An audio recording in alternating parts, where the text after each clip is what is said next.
MDH ಜನ ಮಸಾಲ. ಈಗ ಕಡಲೆ ಇರಲಿ, ಹಲಸಂದೆ ಬೀಜ, ಕಪ್ಪು ಕಡಲೆ ಅಥವಾ ಬಿಳಿ ಕಡಲೆ, ಎಲ್ಲವೂ ಸ್ವಾದಿಷ್ಟವಾಗುತ್ತೆ. MDH. ನಮಸ್ಕಾರ, ಕರ್ನಾಟಕ ಪ್ರೈಮ್ ಟೈಮ್ಗೆ ಸ್ವಾಗತ. ನಾನು ಶ್ರೀಪಾದ್ ಪಾಟೀಲ್. ಇವತ್ತಿನ ಪ್ರೈಮ್ ಟೈಮ್ ಅಲ್ಲಿ ಸಿದ್ದರಾಮಯ್ಯ ಸರ್ಕಾರ ಮತ್ತೆ ಭ್ರಷ್ಟಾಚಾರದ ವಿಚಾರವಾಗಿ ಸದ್ದು ಮಾಡ್ತಾ ಇದೆ. ಅಬಕಾರಿ ಇಲಾಖೆಯಲ್ಲಿ ಬ್ರಹ್ಮಾಂಡ ಭ್ರಷ್ಟಾಚಾರ, 3,000 ಕೋಟಿ ಬ್ರಹ್ಮಾಂಡ ಭ್ರಷ್ಟಾಚಾರದ ಆರೋಪ ಈಗ ಕೇಳಿ ಬರ್ತಾ ಇದೆ. ಮಂತ್ರಿಗಳಿಗೆ ಲಂಚ ಕೊಡಬೇಕಂತೆ, ಕಮಿಷನರ್ ಟೇಬಲ್ಗಳಿಗೆ ಲಂಚ ಹೋಗುತ್ತಂತೆ, ಮಂತ್ರಿ ಮಗನೇ ಈಗ ಡೀಲ್ಗಿಳಿದಿರೋದಂತೆ. ಏನಾಗ್ತಾ ಇದೆ? ಮೇಲಿಂದ ಮೇಲೆ ಅಬಕಾರಿ ಇಲಾಖೆಯ ವಿರುದ್ಧ ಭ್ರಷ್ಟಾಚಾರದ ಆರೋಪ ಕೇಳಿ ಬರ್ತಾ ಇದೆ. ಈಗ ಬಾರ್ ಲೈಸೆನ್ಸ್ ಮಾಡಿಸೋದಕ್ಕೆ ಲಂಚಾವತಾರಕ್ಕೆ ಹಿಡಿದಿದ್ದು ಮಂತ್ರಿಗಳ ಮಗ.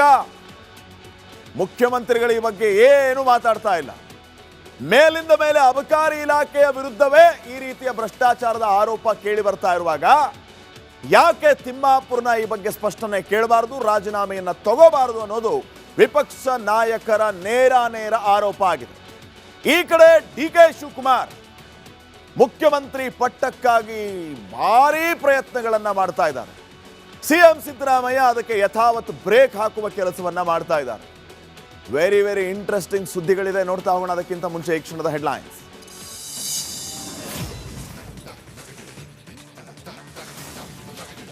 ಮತ್ತೆ ಸದ್ದು ಮಾಡ್ತಾ ಇದೆ ಅಬಕಾರಿ ಭ್ರಷ್ಟಾಚಾರ. ಲೈಸೆನ್ಸ್ ಹೆಸರಲ್ಲಿ 3,642 ಕೋಟಿ ಲಂಚಾವತಾರ. ಎಣ್ಣೆ ಮಂತ್ರಿಗೆ ಕೇಸರಿ ಸೇನೆ ಪ್ರಹಾರ. ಶಂಖನಾದ ಮೊಳಗಿಸಿದ DK ಶಿವಕುಮಾರ್. ಆಪ್ತ ಜಾರ್ಜ್ ಮೂಲಕ ಸಿದ್ದು ಕೌಂಟರ್. 2028ಕ್ಕೆ ನಾನೇ CM ಅಂದ್ರು ಸಾಹುಕಾರ್. ದಳದಿಂದ GT ದೇವೇಗೌಡಗೆ ಸಿಗುತ್ತಾ ಗೇಟ್ ಪಾಸ್. ಚಾಮುಂಡೇಶ್ವರಿಯಲ್ಲಿ ಸಾರಾ ಮಹೇಶ್ಗೆ ಚಾನ್ಸ್. ಚಾಮರಾಜದಲ್ಲಿ ನಿಖಿಲ್ ಸ್ಪರ್ಧೆ ಫೇಕ್ಸ್. ಲಕ್ಕುಂಡಿ ಭೂಗರ್ಭದಲ್ಲಿ ಶವದರ್ಶನ ಭಾಗ್ಯ. ಕೋಟೆ ಗೋಡೆಯಲ್ಲಿ ಹಾವು ಪ್ರತ್ಯಕ್ಷ. ಗ್ರಾಮಸ್ಥರಲ್ಲಿ ಮನೆ ಮಾಡಿದೆ ಭಯ.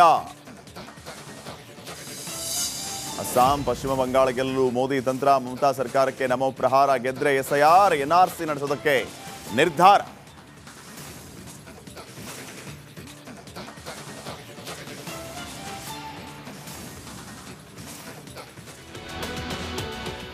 ಕರ್ನಾಟಕ ಪ್ರೈಮ್ ಟೈಮ್ಗೆ ಮತ್ತೊಮ್ಮೆ ಸ್ವಾಗತ. ನಾನು ಶ್ರೀಪಾದ್ ಪಾಟೀಲ್. ಈಗಾಗಲೇ ಸರ್ಕಾರದ ವಿರುದ್ಧ ಕೇಳಿ ಬರ್ತಾ ಇರುವಂತ ಆರೋಪಗಳ ಬಗ್ಗೆ ತಾವೆಲ್ಲರೂ ಗಮನಿಸಿದ್ದೀರಿ. ಈ ಮಧ್ಯೆ RB ತಿಮ್ಮಾಪುರ್ ವಿರುದ್ಧ ಮತ್ತೊಂದು ಗಂಭೀರವಾದಂತ ಆರೋಪ ಕೇಳಿ ಬರ್ತಾ ಇದೆ. ಈ ಸಾರಿ ಕೇಳಿ ಬರ್ತಾ ಇರುವಂತದ್ದು ಬರೋಬ್ಬರಿ 3,462 ಕೋಟಿ ರೂಪಾಯಿಯ ಲಂಚಾವತಾರ, ಬ್ರಹ್ಮಾಂಡ ಭ್ರಷ್ಟಾಚಾರ. ಬಾರ್ಗೆ ಲೈಸೆನ್ಸ್ ಕೊಡೋದಕ್ಕೆ ಮಗನ್ನ ಹೋಗಿ ಕೇಳಬೇಕಂತೆ. ಮಂತ್ರಿ ಮಗ ಬಾರ್ಗೆ ಲೈಸೆನ್ಸ್ ಕೊಡಬೇಕೋ ಕೊಡಬಾರದು ಅನ್ನೋದನ್ನ ಡೀಲ್ ಮೇಲೆ ನಿರ್ಧಾರ ಮಾಡದಂತೆ. ಮಂತ್ರಿ ಮಗನಿಂದ ಮಂತ್ರಿಯಿಂದ ಬೇರೆಯವ್ರಿಗೆ ಹೀಗೆ ವ್ಯವಸ್ಥಿತವಾಗಿ ಹಣ ಸರಬರಾಜಾಗ್ತಾ ಇದೆ ಅಂತೆ. ಎಂಥ ಭ್ರಷ್ಟಾಚಾರ ನೋಡಿ. ಈ ಬಗ್ಗೆ ಇವತ್ತು ಭಾರಿ ಬೆಳವಣಿಗೆ ಆಗಿದೆ. ಒಂದು ವರದಿ ಇದೆ, ನೋಡ್ಕೊಂಬರೋಣ.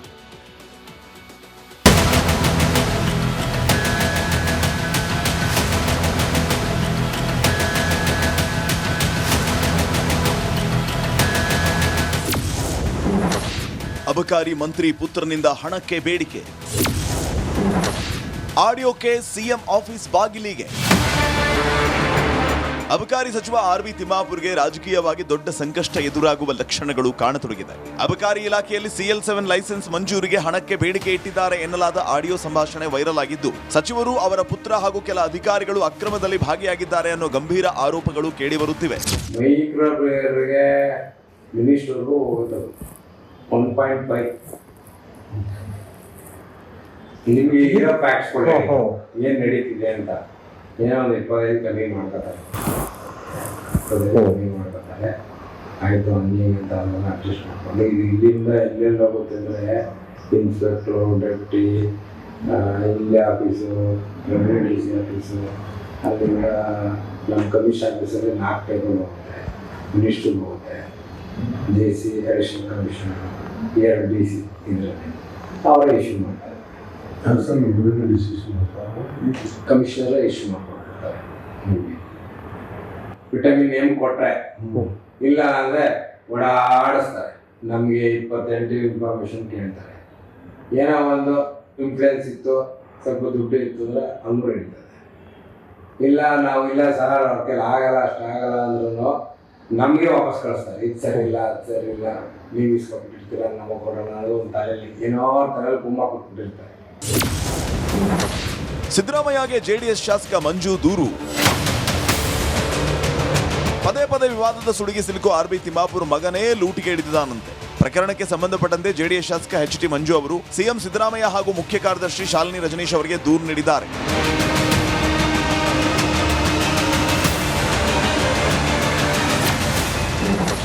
ತನಿಖೆ ಮಾಡಿಸ್ತಾರಾ, ಮಾಡಿಸಲಿ ಎಂದ ತಿಮ್ಮಾಪುರ. ಅವ್ರಿಗೆ ನಾವು ಎನ್ಕ್ವೈರಿ ಮಾಡೋಣ, ಏನು ತಪ್ಪಿದೆ? ಅಂತ ತನಿಖೆ ಆಗಲಿ ನೋಡ್ರಿ. ಅದರಲ್ಲಿ ಏನು ಪಾತ್ರ ಇಲ್ಲ ಅಂತ ತಮ್ಮದು. No concern, nothing. ನನಗೆ ಆ ಫೈಲ್ ಬರಲ್ಲ. ತಿಮ್ಮಾಪುರ ಅದಕ್ಕೆ ಸೈನ್ ಮಾಡೋದಿಲ್ಲ. ಇದು ಅಧಿಕಾರಿಗಳ ಲೆವೆಲ್ದಲ್ಲಿನೇ ಪರ್ಮಿಷನ್ ಕೊಡ್ತಾರೆ. ಎಷ್ಟಾಯ್ತು ಅಂತಂದ್ರೆ 3642 ಕೋಟಿ ರೂಪಾಯಿಗಳು 3642 ಕೋಟಿ ರೂಪಾಯಿಗಳು ಅಬಕಾರಿ ಇಲಾಖೆಯಲ್ಲಿ ಭ್ರಷ್ಟಾಚಾರ ಈಗ ನಡೆದಿದೆ. ಅವರು ಟೋಟಲ್ ಹೇಳಲಿಲ್ಲ, ಕಲೆಕ್ಟ್ ಮಾಡಿ ಬಿಡಿಯಾಗಿ ಹೇಳಿದ್ರು. ಲಂಚ ಕಲೆಕ್ಟ್ ಅಷ್ಟು. ಎಷ್ಟು ಕಲೆಕ್ಟ್ ಮಾಡ್ತಾರಂದ್ರೆ 3642. ಇದು ಫ್ರೆಶ್ ಆಗಿ ಕೊಡ್ತಕ್ಕಂಥ ಲೈಸೆನ್ಸ್ಗಳಿಗೆ. ಅಬಕಾರಿ ಇಲಾಖೆಗೆ ಟಾರ್ಗೆಟ್ ಫಿಕ್ಸ್. ಅದೇ ಗಾಂಧೀಜಿ ಹೆಸರನ್ನ ಹೇಳ್ತಾ ಇರ್ತಕ್ಕಂಥ ಈ ಕಳ್ಳ ಕಾಂಗ್ರೆಸ್ ಅವರು ಇವತ್ತು ಕುಡ್ಸೋದು ಒಂದ್ ಕಡೆ, ವಸೂಲಿ ಒಂದ್ ಕಡೆ. ಇವತ್ತು 25 ಲಕ್ಷ ರೆಡ್ ಹ್ಯಾಂಡ್ ಆಗಿ ಸಿಕ್ಕಾಕೊಂಡ ಮೇಲೆ ಒಂದು ಕ್ಷಣನೂ ಕೂಡ ತಿಮ್ಮಾಪುರೆ ಅವರು ಅಬಕಾರಿ ಮಂತ್ರಿ ಅಧಿಕಾರದಲ್ಲಿ ಇರಬಾರ್ದು, ರಾಜೀನಾಮೆ ಕೊಡಬೇಕು. ಅವ್ರು ರಾಜೀನಾಮೆ ಪಡೆದಿಲ್ಲ ಅಂದ್ರೆ ಇದರ ಪಾಲು ಮುಖ್ಯಮಂತ್ರಿಗೆ 80% ಹೋಗ್ತೈತೆ ಅಂತ ನಾವು ತಿಳ್ಕೊಂಡಿದ್ವಿ. 80% ಹೋಗ್ತೈತೆ ಅಂತ. ಅಬಕಾರಿ ಇಲಾಖೆ ವಿರುದ್ಧ ಆರೋಪ ಕೇಳಿ ಬರ್ತಾ ಇರೋದು ಇದೇ ಮೊದಲಲ್ಲ. ಈ ಹಿಂದೆಯೂ ಸಾಲು ಸಾಲು ಆರೋಪ ಕೇಳಿ ಬಂದಿವೆ. ಆದ್ರೂ ಆರ್ಬಿ ತಿಮ್ಮಾಪುರ್ ತಮ್ಮ ಖಾತೆಯಲ್ಲೇ ಮುಂದುವರೆದಿರೋದು ದುರಂತವೇ ಸರಿ. Bureau report, Republic Kannada. R B Timmapur ಅವರು ಮಾತಾಡೋದನ್ನ ತಾವು ಕೇಳಿಸ್ಕೋತಾ ಇದ್ರಿ. ಯಾವ ರೀತಿಯ ತನಿಖೆಗಾದ್ರೂ ನೀವು ಸಿದ್ಧನಾ ಅನ್ನುವಂಥ ಮಾಧ್ಯಮಗಳ ಪ್ರಶ್ನೆಗೆ ಅವರ ಉಡಾಫೆ ಉತ್ತರ ಯಾವ ರೀತಿ? ಎಂಥ ತನಿಖೆ ರೀ, ಯಾವ ತನಿಖೆ ಬೇಕಾದ್ರೂ ಮಾಡ್ಲಿರಿ ಅಂದ್ರೆ ಏನಿಂತ ತನಿಖೆ ನೋಡಿಲ್ವಾ ನಾವು ನೋಡದೇ ಇರೋ ತನಿಖೆನಾ? ಗೊತ್ತಿದೆ ನಮಗೆ ತನಿಖೆ ಮಾಡಿದ್ರೆ ಏನು ಮಾಡಬೇಕು ಅನ್ನೋ ರೀತಿಯಲ್ಲಿ ಮಾಡ್ತಾ ಇದ್ದಾರೆ ಅವರು. ಅಂದ್ರೆ ಏನು ಅರ್ಥ? ಅಧಿಕಾರಿಗಳ ಲೆವೆಲಲ್ಲೇ ಎಲ್ಲ ಮುಗಿಯುತ್ತೆ, ಅವರೇ ಸೈನ್ ಮಾಡೋದು, ನನ್ನವರೆಗೂ ಬರಲ್ಲ. ಅರೆ, ಅಧಿಕಾರಿಗಳು ನಿಮ್ಮ ಅಧೀನದಲ್ಲೇ ಬರ್ತಾರಲ್ವಾ? ಅಬಕಾರಿ ಇಲಾಖೆ ಅಧಿಕಾರಿಗಳಿಗೆ ಸುಪ್ರೀಮೋ ಯಾರು? ಅಬಕಾರಿ ಸಚಿವರು. ನಿಮ್ಮ ಗಮನಕ್ಕೆ ಬಾರದೆ ಹಂಗಿದ್ರೆ ನೀವು ಅಧಿಕಾರಿಗಳ ಮೇಲೆ ಯಾವುದೇ ರೀತಿಯ ನಿಗಾ ಇಟ್ಟಿಲ್ವಾ? ಅಧಿಕಾರಿಗಳು ಏನು ಮಾಡಿದ್ರು ಕೂಡ ಮಾಫಿನಾ? ಹಾಗಿದ್ರೆ ನಿಮಗೆ ಹಾಕ್ಬೇಕು ಇಲಾಖೆ, ನಿಮಗೆ ಹಾಕ್ಬೇಕು ಪ್ರೋಟೋಕಾಲ್. ಸಚಿವರು ಅನ್ನೋಂಥ ಹಣೆ ಪಟ್ಟಿ ಬೇರೆ, ಏನಕ್ಕೆ ಬೇಕು ನಿಮಗೆ? ಎಲ್ಲವನ್ನ ಅಧಿಕಾರಿಗಳ ತಲೆ ಕಟ್ಟೋದಾದ್ರೆ, ಅಧಿಕಾರಿಗಳೇ ಅಂತ ಹೇಳೋದಾದ್ರೆ ನೀವೇ ಹಾಕ್ಬೇಕು. ಭ್ರಷ್ಟಾಚಾರ ಅಂತ ಬಂದ ತಕ್ಷಣ ಅಧಿಕಾರಿಗಳು. ಅಬಕಾರಿ ಇಲಾಖೆಯಲ್ಲಿ ಸರ್ಕಾರ ಸಾಧನೆ ಮಾಡಿದೆ, ಈ ಸಾರಿ ಇಷ್ಟೊಂದು ಕಲೆಕ್ಟ್ ಆಗಿದೆ ಅಂತ ಹೇಳಿದ ತಕ್ಷಣ ಅದರ ಹೆಗ್ಗಳಿಕೆ, ಕ್ರೆಡಿಟ್ ನಿಮಗೆ ಬೇಕು. ವ್ಯವಸ್ಥಿತವಾಗಿ ಎಲ್ಲ ನಡೀತಾ ಇರುತ್ತೆ. ಇವೆಲ್ಲವೂ ಕೂಡ ಸಹಜ. ಏನಾದರೂ ಹೆಚ್ಚು ಕಡಿಮೆ ಆದರೆ ಅಧಿಕಾರಿಗಳ ತಲೆ ಕಟ್ಬಿಡೋದು. ನಿಮಗೆ ಗೊತ್ತಿಲ್ಲದೆ ಆಗುತ್ತಾ? ನಿಮಗೆ ಗೊತ್ತಿಲ್ಲದೆ, ನಿಮ್ಮ ಗಮನಕ್ಕೆ ಬರದೆ ಬಿಜೆಪಿಯವರು ಆರೋಪ ಮಾಡ್ತಾ ಇರೋದು 3642 ಕೋಟಿ ರೂಪಾಯಿ. ಏನು ಮಾಡೇ ಇಲ್ಲ ಅಂತಂದ್ರೆ ಸ್ಪಷ್ಟನೆ ಕೊಡಿಯಪ್ಪ ನೀವು. ಆಯ್ತು, ನಮ್ಮ ಇಲಾಖೆಯಲ್ಲಿ ಯಾವುದೇ ರೀತಿಯ ಭ್ರಷ್ಟಾಚಾರ ಇಲ್ಲ, ಒಂದು ಸ್ಪಷ್ಟನೆ ಕೊಡಿ. ಆ ಆಡಿಯೋ ಬಾಂಬ್ ಬಗ್ಗೆ ಸ್ಪಷ್ಟನೆ ಕೊಡಿ. ಅಬಕಾರಿ ಇಲಾಖೆಯ ಲಂಚಾವತಾರ ಭಾರಿ ಸಂಚಲನಕ್ಕೆ ಕಾರಣ ಆಗ್ತಾ ಇದೆ. ಇದು ವಾಲ್ಮೀಕಿ ಹಗರಣವನ್ನೇ ಮೀರಿಸುವಂತ ಹಗರಣವ ಆಗಿದ್ರೆ ಬೆಚ್ಚಿ ಬೀಳಿಸುತ್ತೆ ಅಬಕಾರಿ ಇಲಾಖೆಯ ಲೈಸೆನ್ಸ್ ಲಂಚಾಯಣ. ಒಂದು ಲೈಸೆನ್ಸ್ ಕೊಡಬೇಕು ಅಂದ್ರೆ ಎಷ್ಟೆಲ್ಲ ದುಡ್ಡು ತಗೋತಾ ಇದ್ದಾರೆ. ಭ್ರಷ್ಟಾತಿ ಭ್ರಷ್ಟ ಸಚಿವರಿಗೆ ಕಿಕ್ಔಟ್ ಭಾಗ್ಯ ಕಾದಿದೆಯಾ? ಇದನ್ನ ಗಂಭೀರವಾಗಿ ತಗೊಂಡ್ರೆ ಕಾಂಗ್ರೆಸ್ ಸರ್ಕಾರ ಕಿಕ್ಔಟ್, ಇಲ್ಲ ಅಂತಂದ್ರೆ ತಾಲೇನೆ ಕೆಡಿಸ್ಕೊಳ್ಳಲ್ಲ ಅವರು. ಎಣ್ಣೆ ಮಂತ್ರಿಗೆ ಗೇಟ್ ಪಾಸ್ ಗ್ಯಾರಂಟಿ ಕೊಡ್ತಾರ ಸಿಎಂ ಸಿದ್ದರಾಮಯ್ಯ ಅವರು? ಯಾಕಂದ್ರೆ ಇದು ಮೊದಲ ಸಾರಿ ಅಲ್ಲ, ಈ ಹಿಂದೆಯೂ ಕೂಡ ವಾಡಿಕೆಯಂತೆ ಆರ್ಬಿ ತಿಮ್ಮಾಪುರ್ ವಿರುದ್ಧ ಭ್ರಷ್ಟಾಚಾರದ ಆರೋಪ ಮತ್ತೆ ಕೇಳಿ ಬಂದಿದೆ. ಯಾಕೆ ಸಿಎಂ ಸಿದ್ದರಾಮಯ್ಯ ಅವರು ಇಂಥವ್ರನ್ನ ಕರೆಸಿ ಕೇಳಬಾರದು ಏನು ನಡೀತಾ ಇದೆ ನಿನ್ನ ಇಲಾಖೆಯಲ್ಲಿ ಅಂತ? ವಿಟಮಿನ್ ಎಂ ಕೊಟ್ರೆ ಮಾತ್ರನೇ ಕೆಲಸಗಳಾಗುತ್ತಂತೆ. ವಿಟಮಿನ್ ಎಂ ಅಂದ್ರೆ ಮನಿ. ವಿಟಮಿನ್ ಎಂ ಕೊಡದೇ ಇದ್ರೆ ಸುಖ ಸುಮ್ಮನೆ ಓಡಾಡಿಸ್ತಾರಂತೆ. ನಾಳೆ ಬನ್ನಿ, ನಾಡಿದ್ದು ಬನ್ನಿ, ಮುಂದಿನ ತಿಂಗಳು ಬನ್ನಿ, ಮುಂದಿನ ವರ್ಷ ಬನ್ನಿ, ದುಡ್ಡು ಬೇಕು ಅಲ್ಟಿಮೇಟ್ಲಿ. ಮೈಕ್ರೋ ಬ್ರೂವರಿ ಮಿನಿಸ್ಟ್ರಿಗೆ 1.5 ಕೋಟಿ ಕೊಡಬೇಕು. 1.5 ಕೋಟಿ. ಇನ್ಸ್ಪೆಕ್ಟರ್, ಡೆಪ್ಯೂಟಿ, ರೆವಿನ್ಯೂ, ಜಿಲ್ಲಾಧಿಕಾರಿ ಆಫೀಸ್ ಎಲ್ಲೆಲ್ಲಿ ಪಾಸ್ ಆಗುತ್ತೆ ನೋಡಿ. ಇವೆಲ್ಲ ಆಡಿಯೋ ಬಾಂಬಲ್ಲಿ ಬ್ಲಾಸ್ಟ್ ಆಗಿರುವಂತಹ ವಿಚಾರಗಳು, ಮಾಡ್ತಾ ಇರುವಂಥ ಗಂಭೀರ ಆರೋಪಗಳು.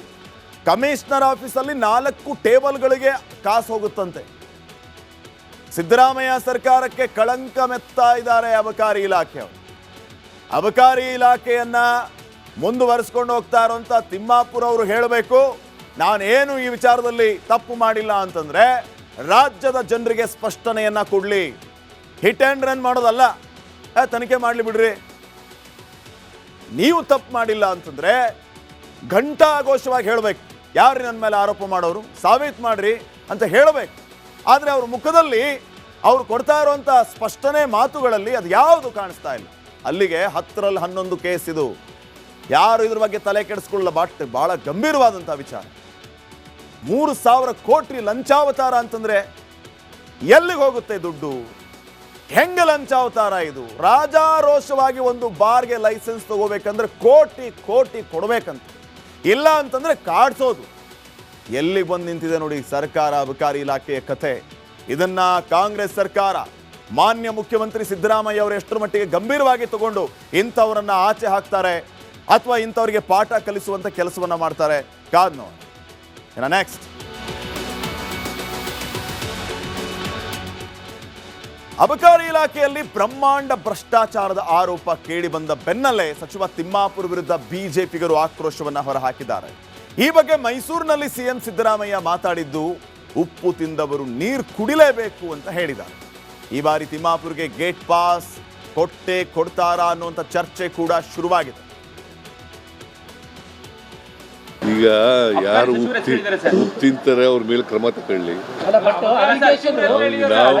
ನಾವು ಅದ್ರ ಮೇಲೆ ಅದಕ್ಕೆ ಅಡ್ಡಿ ಬರಲ್ಲ.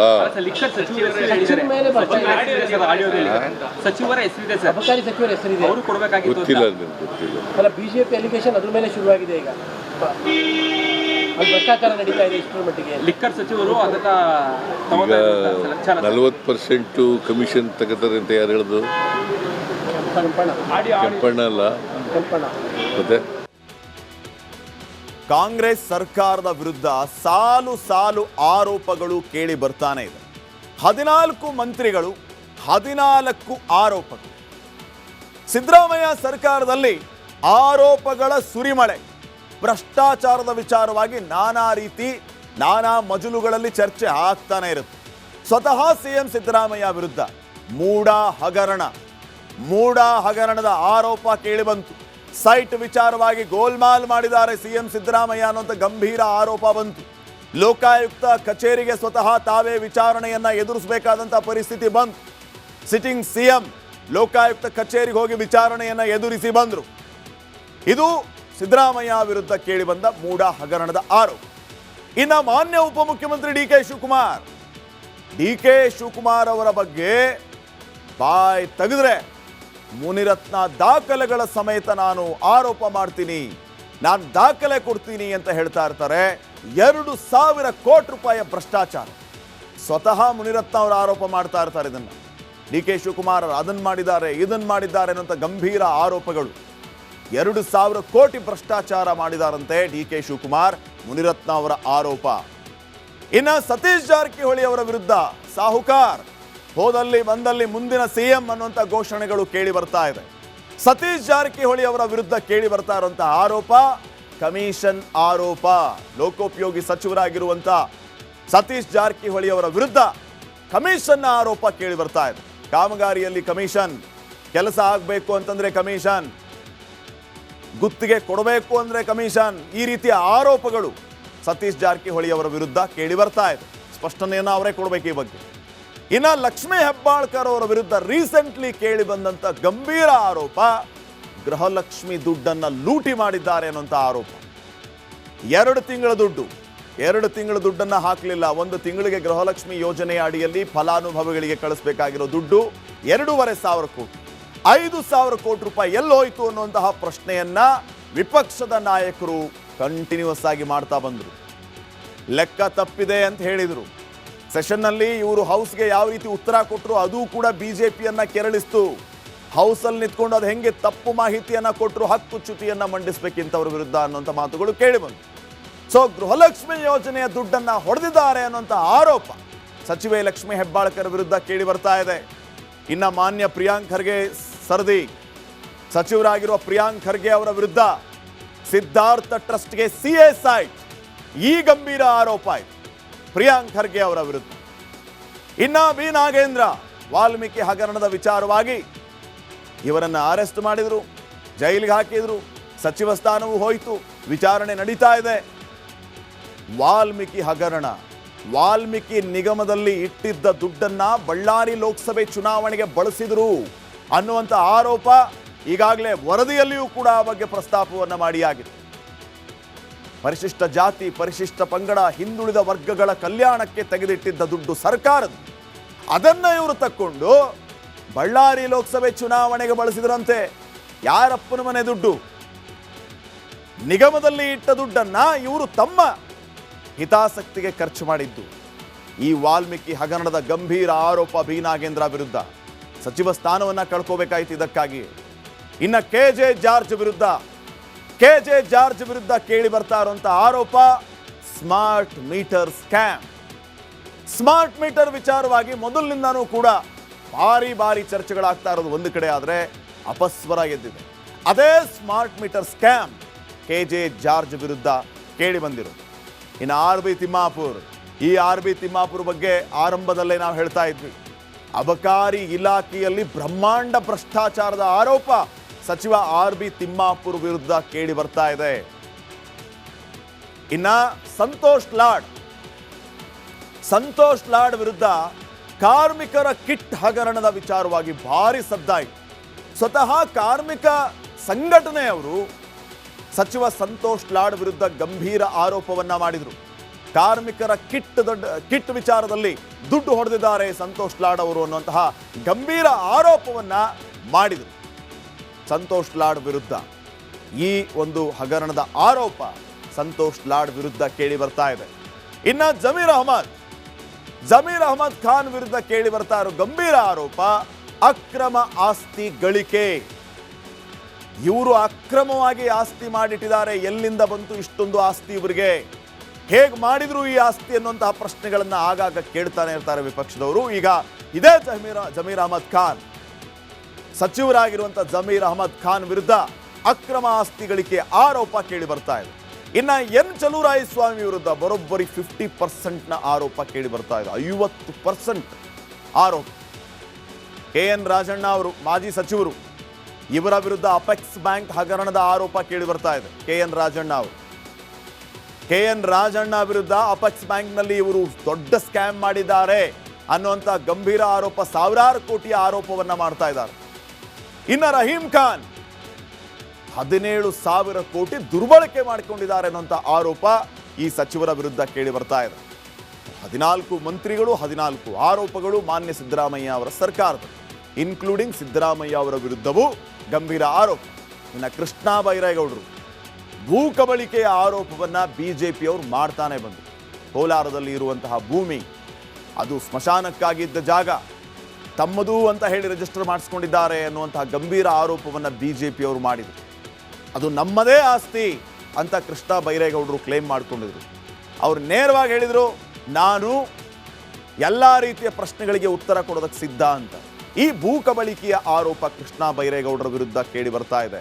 ಸೊ ಇಷ್ಟೆಲ್ಲ ಮಿನಿಸ್ಟರ್ಸ್, ಇಷ್ಟೆಲ್ಲ ಸ್ಕ್ಯಾಮ್ಗಳ ಆರೋಪ, ಈ ಆರೋಪಗಳ ಬಗ್ಗೆ ಈ ಎಲ್ಲ ಸಚಿವರು ಏನು ಉತ್ತರ ಕೊಡ್ತಾರೆ? ಈ ಆರೋಪಗಳ ಬಗ್ಗೆ ಅವರ ಸ್ಪಷ್ಟನೆ ಏನು ಅನ್ನುವಂಥದ್ದು ಸದ್ಯಕ್ಕಿನ ಪ್ರಶ್ನೆ ಆಗಿದೆ. ಇನ್ನು ನೆಕ್ಸ್ಟ್, ಕರ್ನಾಟಕದಲ್ಲಿ ಸಿಂಹಾಸನ ಸಂಘರ್ಷ ಸಂಕ್ರಾಂತಿ ಮುಗಿದ್ರೂ ಕೂಡ ನಿಂತಿಲ್ಲ. ಸಂಕ್ರಾಂತಿಯ ಸಂದರ್ಭದಲ್ಲಿ ಕ್ರಾಂತಿ ಗ್ಯಾರಂಟಿ ಅಂತ ಹೇಳಿದವರು ಎಲ್ಲೆಲ್ಲಿ ಹೋದ್ರೂ ಗೊತ್ತಿಲ್ಲ. ಈಗ ಕನಕಪುರದ ರಣಕಲಿ ಆದಿ ಅಂತ್ಯದ ಯುದ್ಧಕ್ಕೆ ಶಂಖನಾದವನ್ನ ಮೊಳಗಿಸಿದ್ದಾರೆ. ಇದ್ರ ಮಧ್ಯೆ ಡಿಕೆ ಶಿವಕುಮಾರ್ಗೆ ಸಿಹಿ ಸುದ್ದಿ ಸಿಗುವಂತಹ ನಿರೀಕ್ಷೆ ಇದೆ.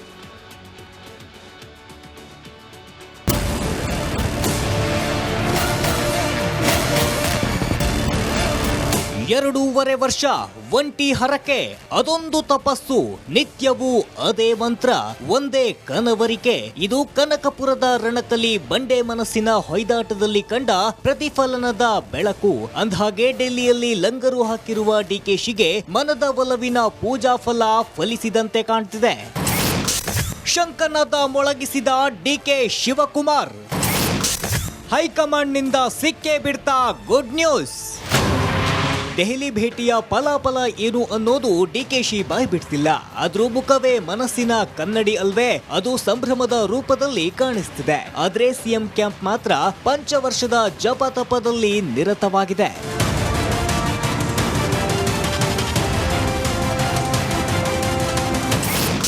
ಹೈಕಮಾಂಡ್ ಮಟ್ಟದಲ್ಲಿ ಡಿಕೆಶಿಗೆ ಗುಡ್ ನ್ಯೂಸ್. ಕರ್ನಾಟಕದಲ್ಲಿ ಸಿಂಹಾಸನ ಸಂಘರ್ಷ ಮಕರ ಸಂಕ್ರಮಣಕ್ಕೂ ಕಾಲಿಟ್ಟಿದೆ. ಹೈಕಮಾಂಡ್ ಲೆವೆಲ್ನಲ್ಲಿ ಡಿಕೆಶಿಗೆ ಖುಷಿ ಸುದ್ದಿ ಸಿಕ್ಕಂತೆ ಕಾಣ್ತಿದೆ. ನಗು ನಗುತ್ತಲೇ ಸಭೆ ಮುಗಿಸಿ ಹೊರಬಂದ ಡಿಕೆ ಪ್ರತಿದಿನವೂ ಒಳ್ಳೆಯದು ಅಂತ ಫಿಲಾಸಫರ್ ಆಗಿದ್ದಾರೆ. ರಾಹುಲ್ ಗಾಂಧಿ ಭೇಟಿಯ ಗುಟ್ಟನ್ನ ಡಿಕೆಶಿ ಮತ್ತಷ್ಟು ರಹಸ್ಯವಾಗಿಟ್ಟಿದ್ದಾರೆ. ನಾನು 2028ಕ್ಕೆ ಸಿಎಂ ಕುರ್ಚಿಗೆ ಟ್ರೈ ಮಾಡುವೆ. ಈಗಲ್ಲ ಮುಂದೆ ಈಗ ಈ ಅವಧಿಗಲ್ಲ, ಅದು ಮುಂದಿನ ಅವಧಿಗೆ. ಅದು ಈಗೆಲ್ಲ ನೀವು ಕನ್ಫ್ಯೂಸ್ ಮಾಡಬೇಡಿ, ಯಾರಾಗೋರು ಆಗ್ಲಿ. ಈಗ ನಮ್ದು ಸಪೋರ್ಟ್ ಇದೆ. ಅದೇನಿದ್ರು ನಮ್ ಮುಂದಿನ 28 ಅಂತ ಹೇಳಿದ್ವಿ, ಅವಾಗ ಅದು ಇವಾಗ ಅಡ್ವಾನ್ಸ್ ಆಗಿ ಅವರು ಕ್ಲೇಮ್ ಮಾಡ್ತಾರೆ ಅಷ್ಟೇ. ಕಾಂಗ್ರೆಸ್ನಲ್ಲಿ ಸಿದ್ದರಾಮಯ್ಯ ಡಿಕೆ ಶಿವಕುಮಾರ್ ನಡುವಿನ ಸಿಂಹಾಸನ ಸಮರ ಸಂಕ್ರಾಂತಿ ಬಳಿಕ ಪಥ ಬದಲಿಸಿದ್ದಂತೆ ಸಂಘರ್ಷದ ಭವಿಷ್ಯವಾಣಿ ಹೊಸ ದಿಕ್ಕಿನ ಗ್ರಹಗತಿ ಹೇಳ್ತಿದೆ. ಆದರೂ ಸಿದ್ದರಾಮಯ್ಯ ಸೈಲೆಂಟ್ ಆಗಿರೋದು ಮಾತ್ರ ಅಚ್ಚರಿಗೆ ಕಾರಣವಾಗಿದೆ. Bureau report, Republic Kannada. ಈ ಕುರ್ಚಿ ಕಿತ್ತಾಟದ ವಿಚಾರವಾಗಿ ಮೊದಲಿನಿಂದಾನೂ ಕೂಡ ವೆರಿ ಕಾನ್ಫಿಡೆನ್ಸ್ ಆಗಿರುವಂಥದ್ದು ಸಿದ್ದರಾಮಯ್ಯ ಅವರು. ಯಾರು ಏನೇ ಮಾಡಲಿ, ಹೆಂಗಾದರೂ ಲಾಬಿ ಮಾಡಲಿ, ಯಾರನ್ನು ಬೇಕಾದರೂ ಹೋಗಿ ಭೇಟಿಯಾಗಿ ಬರಲಿ, ಕುರ್ಚಿ ನನ್ನ ಬಿಟ್ಟು ಆಚೆ ಈಚೆನೂ ಆಗಲ್ಲ ಅನ್ನುವಂತಹ ಆತ್ಮವಿಶ್ವಾಸದಲ್ಲಿ ಸಿದ್ದರಾಮಯ್ಯ ಅವರಿದ್ದಾರೆ. ಅದಕ್ಕೆ ಬಲವಾದ ಕಾರಣಗಳೂ ಇದೆ. ಮುಖ್ಯಮಂತ್ರಿ ಸಿದ್ದರಾಮಯ್ಯ ಮಾತ್ರ ಜಾಲಿ ಮೂಡಲ್ಲಿದ್ದಾರೆ. ಈ ಕಡೆ D K Shivakumar back to back Delhi ಹೋಗೋದು ಭೇಟಿಯಾಗೋದು, ಡೆಲ್ಲಿ ಹೋಗೋದು ಭೇಟಿಯಾಗೋದು. ಯಾರು ಎಲ್ಲೇ ಹೋಗಲಿ, ಸಿದ್ದರಾಮಯ್ಯ ಮಾತ್ರ ತಲೆ ಕೆಡಿಸ್ಕೊಳ್ತಾ ಇಲ್ಲ. ದೆಹಲಿಯ ಅಂಗಳದಲ್ಲಿ ರಾಹುಲ್ ಗಾಂಧಿ ಭೇಟಿಗೆ ಡಿ ಕೆ ಶಿವಕುಮಾರ್ ಮತ್ತೆ ಕಸರತ್ತನ್ನು ನಡೆಸ್ತಾ ಇದ್ದಾರೆ. ಕಾರಣ, ಸಿದ್ದರಾಮಯ್ಯ ಅವ್ರನ್ನ ಕೇಳಿದ್ರೆ ರಾಹುಲ್ ಗಾಂಧಿ ಹೆಂಗೆ ಹೇಳ್ತಾರೋ ಹಂಗೆ, ಹೈಕಮಾಂಡ್ ಹೆಂಗೆ ಹೇಳುತ್ತೋ ಹಂಗೆ ಅಂತ ಹೇಳ್ತಿದ್ದಾರೆ. ಇನ್ನು ಹೈಕಮಾಂಡ್ ಕಡೆ ಹೇಳಿಸ್ಬೇಕು ಅಂತಂದ್ರೆ ನಾವು ಒತ್ತಡ ಹಾಕ್ಬೇಕಲ್ಲ. ಆ ಒತ್ತಡ ಹಾಕೋದಕ್ಕೆ ಡಿ ಕೆ ಶಿವಕುಮಾರ್ ಅವರು ಪಾಪ ದೆಹಲಿಗೆ ಹೋಗ್ತಾನೆ ಇದ್ದಾರೆ. ಆದರೆ ಅವರಿಗೆ ಪ್ರಾಶಸ್ತ್ಯ ಅನ್ನುವಂಥದ್ದು ಮರೀಚಿಕೆ ಆಗ್ತಾ ಇದೆ. ಇದುವರೆಗೂ ರಾಹುಲ್ ಗಾಂಧಿ ಅವರನ್ನ ಭೇಟಿಯಾಗಿಲ್ಲ CM D K Shivakumar. 1-to-1 ಮಾತುಕತೆ ಆಗಿಲ್ಲ. ಭೇಟಿ ಆಗಿಲ್ಲ ಅಂತಂದ್ರೆ ಭೇಟಿ ಆಗ್ತಾರೆ. ರ್ಯಾಂಡಮ್ ಆಗಿ ಭೇಟಿ ಆಗೋದು ಬೇರೆ. ಪರ್ಟಿಕ್ಯುಲರ್ ಆಗಿ ಸಿಎಂ ಚೇರ್ ವಿಚಾರವಾಗಿಯೇ ಭೇಟಿ ಆಗೋದಕ್ಕೆ ಹೋದಾಗ ಭೇಟಿ ಆಗಿಲ್ಲ ಅಂತಂದ್ರೆ ಅದರ ಅರ್ಥ ಏನು? ಜಾರ್ಜನ್ನ ಭೇಟಿ ಆಗ್ತಾರೆ ರಾಹುಲ್ ಗಾಂಧಿ. ಸಿದ್ದರಾಮಯ್ಯ ಅವರಿಗೆ ಬಿಹಾರ್ ಇಲೆಕ್ಷನ್ನ ಬ್ಯುಸಿ ಸ್ಕೆಡ್ಯೂಲಲ್ಲೂ ಆರಾಮಾಗಿ ಸಿಗ್ತಾರೆ. ಆದರೆ ಡಿ ಕೆ ಶಿವಕುಮಾರ್ ಅವರಿಗೆ ಭೇಟಿಗೆ ಅವಕಾಶವೇ ಇಲ್ಲ. ಆಪ್ತರ ಮೂಲಕ ಸಂದೇಶ ರವಾನೆ ಮಾಡಿದ್ರ ಹಾಗಿದ್ರೆ ಸಿಎಂ ಸಿದ್ದರಾಮಯ್ಯ ಅವರು ಸಚಿವ ಜಾರ್ಜ್ ಮೂಲಕ ಸಂದೇಶವನ್ನ ರವಾನಿಸಿದ್ರ ಸಿಎಂ, ನಾನಂತೂ ಚೇರ್ ಬಿಟ್ಟು ಕೊಡಲ್ಲ ಅನ್ನುವಂತಹ ಸಂದೇಶ ಹೋಯ್ತಾ? ದೆಹಲಿ ಭೇಟಿಗೂ ಮುನ್ನ ಸಿಎಂ ಭೇಟಿ ಮಾಡಿದ್ದು ಜಾರ್ಜ್, ಆಮೇಲೆ ರಾಜಣ್ಣ ಅವ್ರನ್ನು ಭೇಟಿ ಮಾಡಿದ್ರು, ಆ ಮಾತು ಬೇರೆ. ನಾಯಕತ್ವ ಬದಲಾವಣೆಗೆ ಇದು ಸಕಾಲವಲ್ಲ ಅನ್ನುವಂಥ ಸಂದೇಶವನ್ನ ಸಿಎಂ ಸಿದ್ದರಾಮಯ್ಯ ರವಾನೆ ಮಾಡಿ ಆಗಿದೆ. ನನ್ನನ್ನ ನೀವು ಚೇರಿಂದ ಕೆಳಗಡೆ ಇಳಿಸ್ತೀರಾ? ಕಾಂಗ್ರೆಸ್ಗೆ ದೊಡ್ಡ ಹೊಡೆತ. ಅಹಿಂದ ಸಮುದಾಯ ನನ್ನ ಬೆನ್ನಿಗಿದೆ. ಚುನಾವಣೆಯ ಸಂದರ್ಭದಲ್ಲಿ ಅಹಿಂದ ಬ್ರಹ್ಮಾಸ್ತ್ರವಾಗಿ ನನ್ನನ್ನು ಕಾಪಾಡಿದೆ. ನನ್ನನ್ನ ನೋಡಿಕೊಂಡು ಕಾಂಗ್ರೆಸ್ ಅಧಿಕಾರಕ್ಕೆ ಬಂದಿದೆ. ಮಾಸ್ ಲೀಡರ್, ನೀವು ಅಷ್ಟು ಬೇಗ ನನ್ನನ್ನು ಕೆಳಗಿಳಿಸ್ಬಿಡ್ತೀರಾ? ಅಥವಾ ಹೈಕಮಾಂಡ್ ಕೂಡ ಅಷ್ಟು ಈಸಿಯಾಗಿ ಸಿಎಂ ಚೇರನ್ನ ಬಿಟ್ಕೊಡಿ ಅಂತ ಸಿದ್ದರಾಮಯ್ಯ ಅವ್ರನ್ನ ಕೇಳಿಬಿಡುತ್ತಾ? ಬಹುಶಃ ಆ ರಿಸ್ಕ್ ಅನ್ನ ಸದ್ಯಕ್ಕೆ ತಗೊಳ್ಳಲ್ಲ. ಬೆರಳೆಣಿಕೆಯಷ್ಟು ರಾಜ್ಯಗಳಲ್ಲಿ ಕಾಂಗ್ರೆಸ್ ಅಧಿಕಾರಕ್ಕಿದೆ. ಈಗ ಸಿದ್ದರಾಮಯ್ಯ ಅವರನ್ನ ಸೌತಲ್ಲಿ ಚೇರ್ ಕಸ್ಕೊಂಡ್ಬಿಟ್ರೆ ಇಲ್ಲಿಯೂ ಕಾಂಗ್ರೆಸ್ನ ಕಥೆ ಏನಾಗ್ಬೋದು, ಆ ಭಯ ಹೈಕಮಾಂಡ್ ಅನ್ನ ಕಾಡ್ತಾ ಇದೆ. ಹಿಂಗಾಗಿ ಡಿ ಕೆ ಶಿವಕುಮಾರ್ ಇಂದ ದೂರ ಆಬ್ವಿಯಸ್ಲಿ ಡಿ ಕೆ ಶಿವಕುಮಾರ್ ಈಗ ಹೈಕಮಾಂಡ್ನ ಭೇಟಿಯಾದಾಗ ಕುರ್ಚಿನೇ ಕೇಳೋದವ್ರು. ಆಯ್ತು ತಗೋ ಹೋಗಿ ಅನ್ನಕ್ಕಾಗತ್ತಾ ಹೈಕಮಾಂಡ್? ಇಲ್ಲ. ಸೊ ಜಾರ್ಜ್ ಮೂಲಕ ರಾಹುಲ್ ಗಾಂಧಿಗೆ ಸಿದ್ದರಾಮಯ್ಯ ಅವರು ಸಂದೇಶವನ್ನ ಕಳಿಸಿದ್ದಾರೆ. ಸಂದೇಶ ರವಾನಿಸಿ ನಿಗದಿತ ಕಾರ್ಯಕ್ರಮಗಳತ್ತ ಗಮನ ಕೊಟ್ಟಿದ್ದಾರೆ ಸಿಎಂ ಸಿದ್ದರಾಮಯ್ಯ. ಜಾರ್ಜ್ ಹೋಗಿ ಹೇಳ್ಬಾರಪ್ಪ ಹೈಕಮಾಂಡ್ಗೆ ಅಂತ ಹೇಳಿ. ಈ ಕಡೆ ಆರಾಮಾಗಿ ಜಾಲಿಯಾಗಿ ಕೂಲಾಗಿ ತಾವು ಪೂರ್ವ ನಿಗದಿ ಆಗಿರುವಂಥ ಕಾರ್ಯಕ್ರಮಗಳಿಗೆ ಹೋಗಿ ಭೇಟಿಯನ್ನು ನೀಡ್ತಾ ಇದ್ದಾರೆ. ನೋಡಿ ಅವರ ಎಕ್ಸ್ಪ್ರೆಷನ್ ನೋಡ್ಬೋದು ನೀವು. ಹೋದಲ್ಲಿ ಬಂದಲ್ಲಿ ಮಾಧ್ಯಮಗಳ ಜೊತೆ ಮಾತಾಡುವಾಗ ಆತಂಕ ಅನ್ನೋದು ಇಲ್ವೇ ಇಲ್ಲ ಸಿದ್ದರಾಮಯ್ಯ ಅವ್ರಿಗೆ ಗ್ಯಾರಂಟಿ ಇದೆ, ಯಾರು ನನ್ನ ಚೇರನ್ನು ಕೇಳಲ್ಲ ಅಂತ. ಇವತ್ತು ಮೈಸೂರು ಜಿಲ್ಲಾ ಪ್ರವಾಸ ಮುಗಿಸಿದ್ದಾರೆ ಸಿಎಂ ಸಿದ್ದರಾಮಯ್ಯ ಅವರು. ಸುತ್ತೂರು ಜಾತ್ರಾ ಮಹೋತ್ಸವದ ಕಾರ್ಯಕ್ರಮದಲ್ಲೂ ಕೂಡ ಭಾಗಿಯಾದರು. ಜಂಟಿ ಅಧಿವೇಶನಕ್ಕೆ ಸಿದ್ಧತೆಯನ್ನ ಮಾಡಿಕೊಳ್ತಾ ಇದ್ದಾರೆ ಸಿಎಂ ಸಿದ್ದರಾಮಯ್ಯ ಅವರು. ಹೈಕಮಾಂಡ್ನಿಂದ ಕರೆ ಬರಲ್ಲ ಅನ್ನುವಂತಹ ಸಂಪೂರ್ಣ ನಂಬಿಕೆ ಸಿಎಂ ಸಿದ್ದರಾಮಯ್ಯ ಅವರಿಗೆ. ಹಿಂಗಾಗಿ ಒಂದೊಂದೇ ದಾಖಲೆಗಳನ್ನು ಪುಡಿ ಮಾಡಿ ಮಾಸ್ ಲೀಡರ್ ಅನ್ನುವಂತಹ ಒಂದು ಪಟ್ಟ ಏನಿದೆ, ದಾಖಲೆಗಳ ರಾಮಯ್ಯ ಅನ್ನುವಂತಹ ಒಂದು ಪಟ್ಟ ಏನಿದೆ, ಅದನ್ನ ಕುರ್ಚಿ ಗಟ್ಟಿ ಮಾಡ್ಕೊಳ್ಳೋದ್ರ ಮೂಲಕ ಆ ಬಿರುದುಗಳನ್ನು ಮತ್ತೆ ಗಟ್ಟಿ ಮಾಡ್ಕೊಳ್ತಾ ಇದ್ದಾರೆ ಸಿಎಂ ಸಿದ್ದರಾಮಯ್ಯ. ಕಾಡ್ಗಿಚ್ಚಿನಿಂದ ಅರಣ್ಯ ಪ್ರದೇಶ ಹೊತ್ತಿ ಉರಿತಾ ಇದೆ. ಚನ್ನಪಟ್ಟಣದ ಪಟ್ಲ ಗ್ರಾಮದಲ್ಲಿ ಬೆಂಕಿ ಕಾಣಿಸಿಕೊಂಡಿರುವಂಥದ್ದು. ಕಾಡ್ಗಿಚ್ಚಿನಿಂದ ಇಡೀ ಅರಣ್ಯ ಪ್ರದೇಶವೇ ಧಗಧಗಿಸ್ತಾ ಇದೆ. ಚನ್ನಪಟ್ಟಣ ತಾಲೂಕಿನ ಪಟ್ಲ ಗ್ರಾಮದಲ್ಲಿ ಬೆಂಕಿ ಕಾಣಿಸಿಕೊಂಡಿರೋದು. ಪಟ್ಲು ಗ್ರಾಮ ಸಮೀಪದ ಅರಣ್ಯ ಪ್ರದೇಶಕ್ಕೆ ಬೆಂಕಿ ಹೊತ್ಕೊಂಡಿದೆ. ಸಂಜೆ ಅರಣ್ಯ ಪ್ರದೇಶದಲ್ಲಿ ಕಾಣಿಸಿಕೊಂಡಿರುವಂಥ ಬೆಂಕಿ ಕುರುಚಲು ಹುಲ್ಲಿನಿಂದಾಗಿ ಕಿಲೋಮೀಟರ್ ಗಟ್ಟಲೆ ಬೆಂಕಿ ವ್ಯಾಪಿಸಿದೆ. ಕಾಡ್ಗಿಚ್ಚಿನಿಂದ ಅಪಾರ ಪ್ರಮಾಣದ ಸಸ್ಯ ಸಂಕುಲ ನಾಶ. ಬೆಂಕಿ ನಂದಿಸೋದಕ್ಕೆ ಅಗ್ನಿಶಾಮಕ ದಳದವರು ಹರಸಾಹಸವನ್ನೇ ಪಡ್ತಾ ಇದ್ದಾರೆ. ನೋಡಿ, ತಾವು ದೃಶ್ಯಗಳಲ್ಲಿ ಗಮನಿಸ್ತಾ ಇದ್ದೀರಿ, ಇಡೀ ಬೆಟ್ಟಕ್ಕೆ ಬೆಟ್ಟವೇ ಯಾವ ರೀತಿ ಧಗಧಗಿಸ್ತಾ ಇದೆ ಅಂತ ಹೇಳಿ. ಈಗ ಬೇಸಿಗೆ ಕಾಲ ಆರಂಭ, ಹುಲ್ಲೆಲ್ಲ ಒಣಗಿರುತ್ತೆ.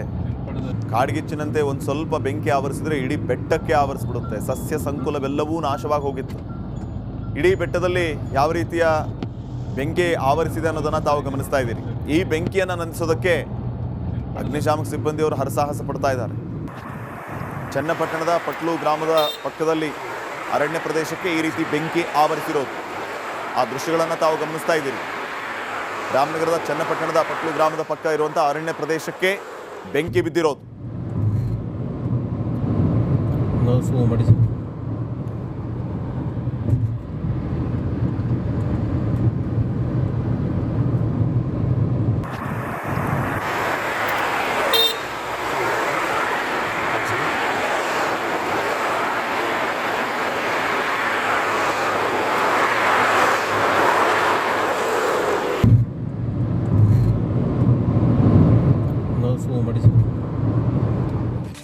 ಹಳೆ ಮೈಸೂರು ಭಾಗದಲ್ಲಿ ಜೆಡಿಎಸ್ ತನ್ನ ಗತ ವೈಭವವನ್ನ ಮರಳಿ ಪಡೆಯೋದಕ್ಕೆ ದಳಪತಿಗಳು ಈಗ ಭಾರೀ ರಣತಂತ್ರವನ್ನು ರೂಪಿಸ್ತಾ ಇದ್ದಾರೆ. ಮೈಸೂರಿನ ಮುಖಂಡರ ಜೊತೆಗೆ ಮಾಜಿ ಪ್ರಧಾನಿ ಎಚ್.ಡಿ. ದೇವೇಗೌಡರು ನಡೆಸಿದಂತಹ ಸಭೆಯಲ್ಲಿ ಜಿ.ಟಿ. ದೇವೇಗೌಡರ ಸಂಭವನೀಯ ನಿರ್ಗಮವನ್ನ, ನಿಖಿಲ್ ರಾಜಕೀಯ ಭವಿಷ್ಯದ ಬಗ್ಗೆ ಮಹತ್ವದ ಚರ್ಚೆಗಳನ್ನ ಮಾಡಿದ್ದಾರೆ. ಚಾಮರಾಜ ಕ್ಷೇತ್ರಕ್ಕೆ ನಿಖಿಲ್ ಕುಮಾರಸ್ವಾಮಿ ಅವರನ್ನ ಅಭ್ಯರ್ಥಿಯನ್ನಾಗಿ ಕಣಕ್ಕಿಳಿಸೋದು, ಚಾಮುಂಡೇಶ್ವರಿ ಕ್ಷೇತ್ರದಲ್ಲಿ ಸಾರಾ ಮಹೇಶ್ಗೆ ಜವಾಬ್ದಾರಿ ನೀಡುವುದಕ್ಕೆ ಪಕ್ಷದ ಮುಖಂಡರು ಒತ್ತಾಯಿಸಿದ್ದಾರೆ. ಈ ನಿರ್ಧಾರಗಳು ಹಳೆ ಮೈಸೂರು ಭಾಗದಲ್ಲಿ ದಳಪತಿಗಳ ಉಳಿವು ಮತ್ತು ಸಂಘಟನೆಗೆ ಹೊಸ ದಿಕ್ಕನ್ನು ನೀಡಲಿವೆ ಅಂತ ನಿರೀಕ್ಷೆ ಮಾಡಲಾಗಿದೆ.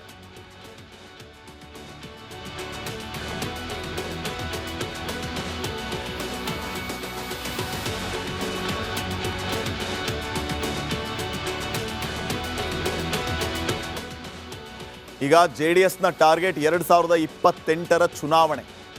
ಈ ಸಾರಿ ಬರೀ ಚುನಾವಣೆಯಲ್ಲ, ಅಧಿಕಾರದ ಗದ್ದುಗೆಗೆ ಏರುವಂತಹ ಒಂದು ಭವಿಷ್ಯದ ವಿಚಾರ ಅನ್ನುವಂಥದ್ದು ದಳಪತಿಗಳನ್ನ ಕಾಡ್ತಾ ಇದೆ.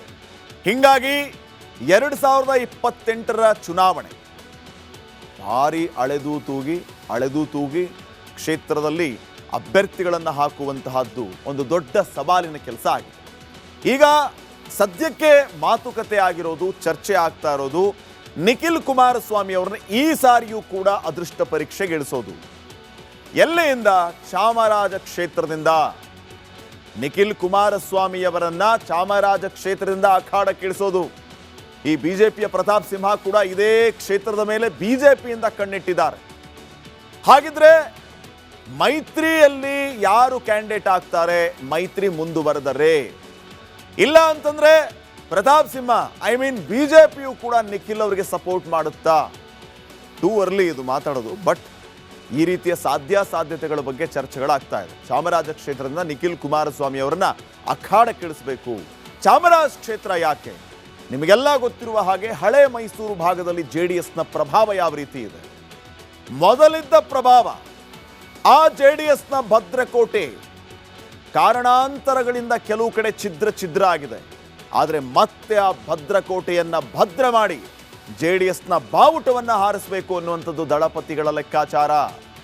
ಸಾರಾ ಮಹೇಶ್ ಅವರನ್ನ ಚಾಮುಂಡೇಶ್ವರಿ ಕ್ಷೇತ್ರದಿಂದ ಅಖಾಡಕ್ಕಿಳಿಸೋದು. GT ದೇವೇಗೌಡರ ಕ್ಷೇತ್ರ ಸಾರಾ ಮಹೇಶ್ ಈಗ ಅಲ್ಲಿ ಬರ್ತಾರೆ. ಆ ಜವಾಬ್ದಾರಿಯನ್ನು ನೀಡುವಂತಹ ಕೆಲಸವನ್ನ ದಳಪತಿಗಳು ಈಗ ಮಾಡ್ತಾ ಇದ್ದಾರಂತೆ. ಹಾಗಿದ್ರೆ GT ದೇವೇಗೌಡರ ಕಥೆ ಏನು? ಆಲ್ರೆಡಿ JDS ಪಕ್ಷದಿಂದ ಒಂದು ಹೆಜ್ಜೆ ಆಚೆ ಇಟ್ಟಾಗಿದೆಯಾ ದೇವೇಗೌಡರು?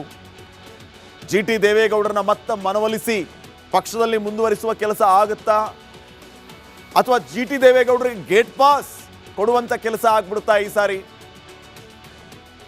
JDSನಿಂದ GT ದೇವೇಗೌಡ ಹೊರಗೆ ಹೋಗುವ ಕಾಲ ಬಂತ. ಈ ಕಳೆದ ಸಾರಿಯ ಚುನಾವಣೆಯ ಸಂದರ್ಭದಲ್ಲಿಯೂ ಕೂಡ ನಾನೊಂದು ತೀರಾ ನೀನೊಂದು ತೀರಾ ಆಗಿದ್ರು GT ದೇವೇಗೌಡರು ಆ್ಯಂಡ್ ಕುಮಾರಸ್ವಾಮಿ ದೇವೇಗೌಡರು ಎಲ್ಲರೂ ಕೂಡ. ಆದರೆ ಕೊನೆಯ ಹಂತದಲ್ಲಿ ಏನಾಯಿತು ಅಂತಂದ್ರೆ ಸ್ವತಃ ದೇವೇಗೌಡರು GT ದೇವೇಗೌಡರು ಮನೆಗೆ ಹೋದರು. ಆವಾಗ GT ದೇವೇಗೌಡರು ಕಣ್ಣೀರು ಹಾಕಿ ಹೇಳಿದರು, ಯಾವುದೇ ಕಾರಣಕ್ಕೂ ನಾನು JDS ಪಾರ್ಟಿಯಿಂದ ಆಚೆ ಹೋಗಲ್ಲ, ದೇವೇಗೌಡರ ಮಾತು ಕೇಳ್ಕೊಂಡು ಇರ್ತೀನಿ ಅಂತ. ಈಗ ಮತ್ತೆ ಅದೇ ಚರ್ಚೆ ಬರ್ತಾ ಇದೆ.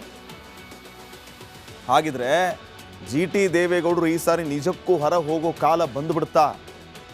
ಈ ಸಾರಿ ದಳಪತಿಗಳೇ ಮುನಿಸ್ಕೊಂಡ್ಬಿಟ್ಟಿದ್ದಾರೆ ಅವ್ರ ಮೇಲೆ. GT ದೇವೇಗೌಡರ ವಿರುದ್ಧ ದಳ ವರಿಷ್ಠರು ಮುನಿಸ್ಕೊಂಡಿದ್ದಾರೆ. ಸಹಕಾರಿ ಚುನಾವಣೆಯಲ್ಲಿ ಪಕ್ಷಕ್ಕೆ GT ದೇವೇಗೌಡರು ಮೋಸ ಮಾಡಿದ್ದಾರೆ ಅನ್ನುವಂತಹ ನೋವು ಗೌಡ್ರನ್ನ ಕಾಡ್ತಾ ಇದೆ. MLC ಎಲೆಕ್ಷನ್ ಅಲ್ಲೂ ಕೂಡ GT ದೇವೇಗೌಡ ಪಕ್ಷ ವಿರೋಧಿ ಕೆಲಸ ಮಾಡಿದ್ರು ಅನ್ನುವಂತಹ ನೋವು ದೊಡ್ಡಗೌಡರನ್ನ ಕಾಡ್ತಾ ಇದೆ.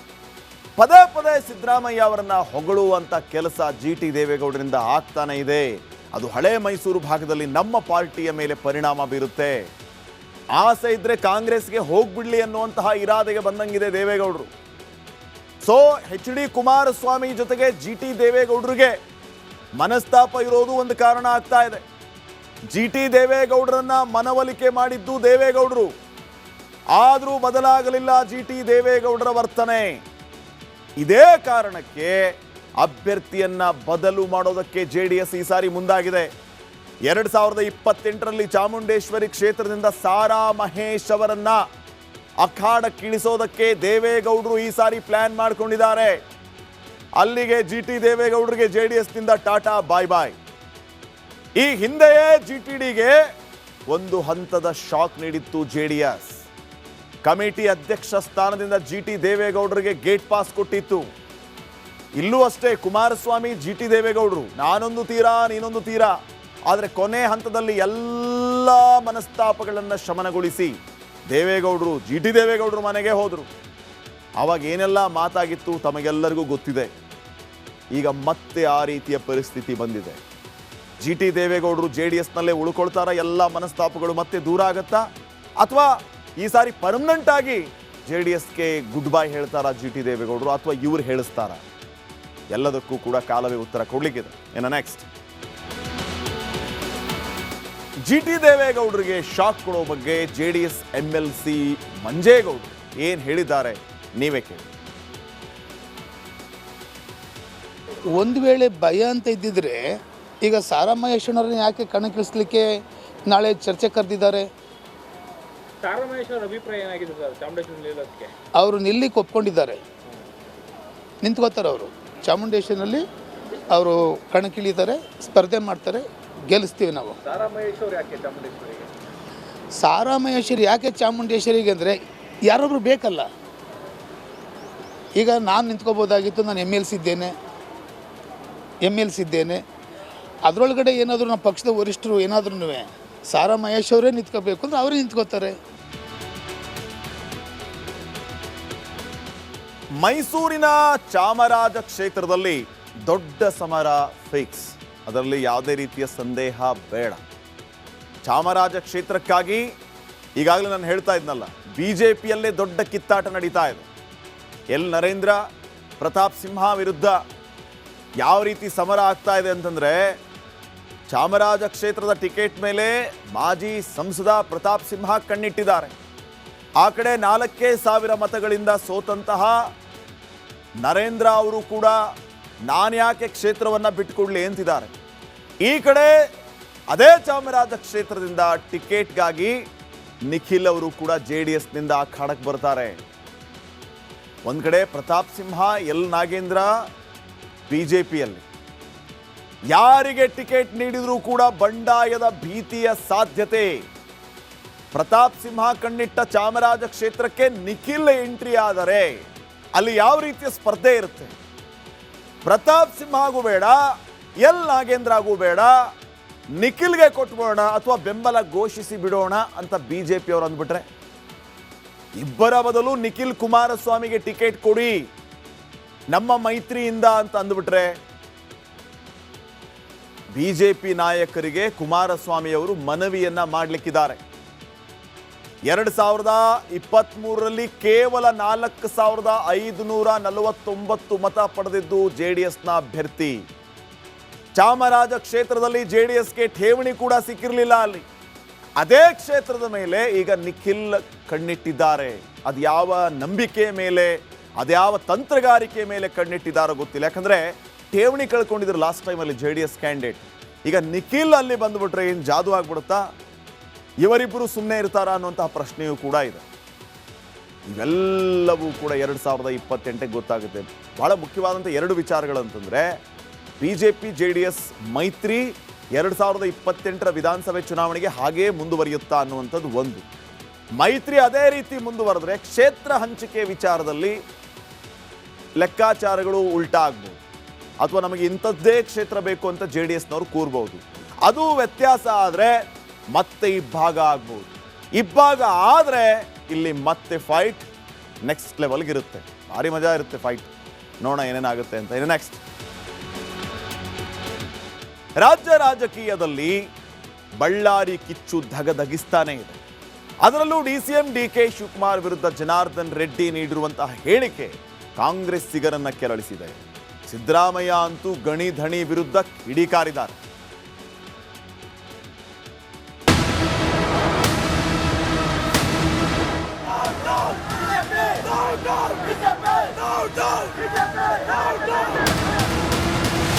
ಬಳ್ಳಾರಿಯಲ್ಲಿ ಕಾಂಗ್ರೆಸ್ ಬಿಜೆಪಿ ಸಂಘರ್ಷ ತಾರಕಕ್ಕೇರಿದೆ. DCM DK ಶಿವಕುಮಾರ್ ವಿರುದ್ಧ ಅವಹೇಳನಕಾರಿ ಭಾಷಣ ಮಾಡಿದ್ದಾರೆ ಅಂತ ಆರೋಪಿಸಿ ಜನಾರ್ದನ ರೆಡ್ಡಿ ವಿರುದ್ಧ ಕಾಂಗ್ರೆಸ್ ಪ್ರತಿಭಟನೆ ನಡೆಸಿದೆ.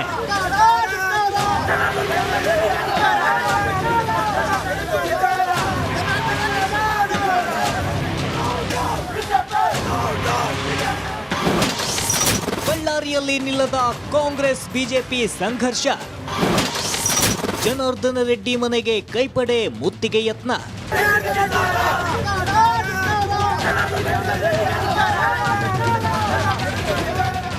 ಜನಾರ್ದನ ರೆಡ್ಡಿ ನೀಡಿರುವ ಹೇಳಿಕೆ ರಾಜ್ಯದ ರಾಜಕೀಯ ವಲಯದಲ್ಲಿ ಭಾರೀ ಆಕ್ರೋಶಕ್ಕೆ ಕಾರಣವಾಗಿದ್ದು, ಕಾಂಗ್ರೆಸ್ ಕಾರ್ಯಕರ್ತರು ಮತ್ತು ಮುಖಂಡರು ಬೆಂಗಳೂರಿನಲ್ಲಿರೋ ರೆಡ್ಡಿ ಮನೆ ಮುಂದೆ ಪ್ರತಿಭಟನೆ ನಡೆಸಿದ್ರು.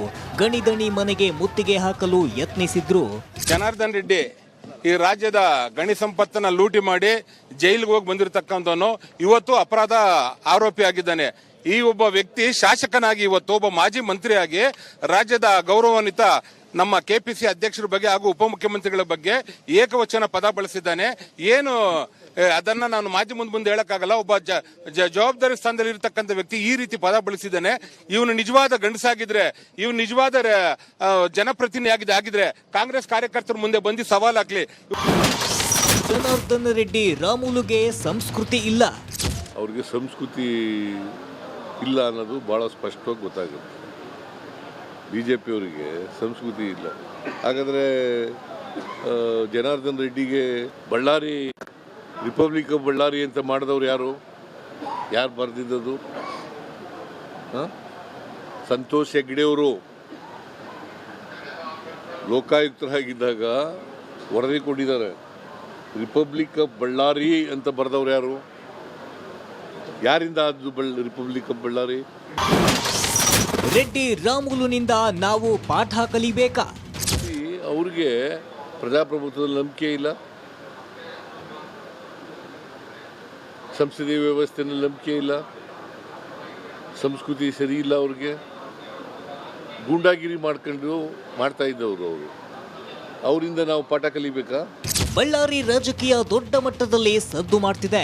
ಚುನಾವಣೆ ಬರುವ ಮುನ್ನವೇ ಹಿಂಗೆ, ಚುನಾವಣೆ ಬಂದ್ರೆ ಇನ್ನು ಏನೇನ್ ಆಗುತ್ತೋ ಕಾದು ನೋಡಬೇಕಿದೆ. Bureau report, Republic Kannada. ಇನ್ನ ಲಕ್ಕುಂಡಿ ಗ್ರಾಮದಲ್ಲಿ ಉತ್ಖನನದ ಸಂದರ್ಭದಲ್ಲಿ ಒಂದೊಂದೇ ವಸ್ತುಗಳು ಪತ್ತೆ ಆಗ್ತಾ ಇರೋದು ಒಂದ್ ಕಡೆ ಆಶ್ಚರ್ಯ, ಮತ್ತೊಂದು ಕಡೆ ಆತಂಕಕ್ಕೆ ಕಾರಣ ಆಗ್ತಾ ಇದೆ. ಇವತ್ತು ಉತ್ಖನನದ ಸಂದರ್ಭದಲ್ಲಿ ಅಲ್ಲಿ ಉತ್ಖನನ ಮಾಡ್ತಾ ಇರೋರಿಗೆ, ಲಕ್ಕುಂಡಿ ಗ್ರಾಮಸ್ಥರಿಗೆ ಶಿವನ ದರ್ಶನ ಭಾಗ್ಯವಾಗಿದೆ. ಅಷ್ಟೇ ಅಲ್ಲ, ಸರ್ಪದ ದರ್ಶನವೂ ಆಗಿದೆ. ಸರ್ಪ ನೋಡ್ತಾ ಇದ್ದಂಗೆ ಇದ್ದವರೆಲ್ಲ ಓಡ್ ಹೋದ್ರು, ಅಧಿಕಾರಿಗಳು ಓಡ್ ಬಂದ್ರು. ಏನಾಗಿದೆ ಇವತ್ತು ಲಕ್ಕುಂಡಿಯಲ್ಲಿ ನೀವೇ ನೋಡಿ.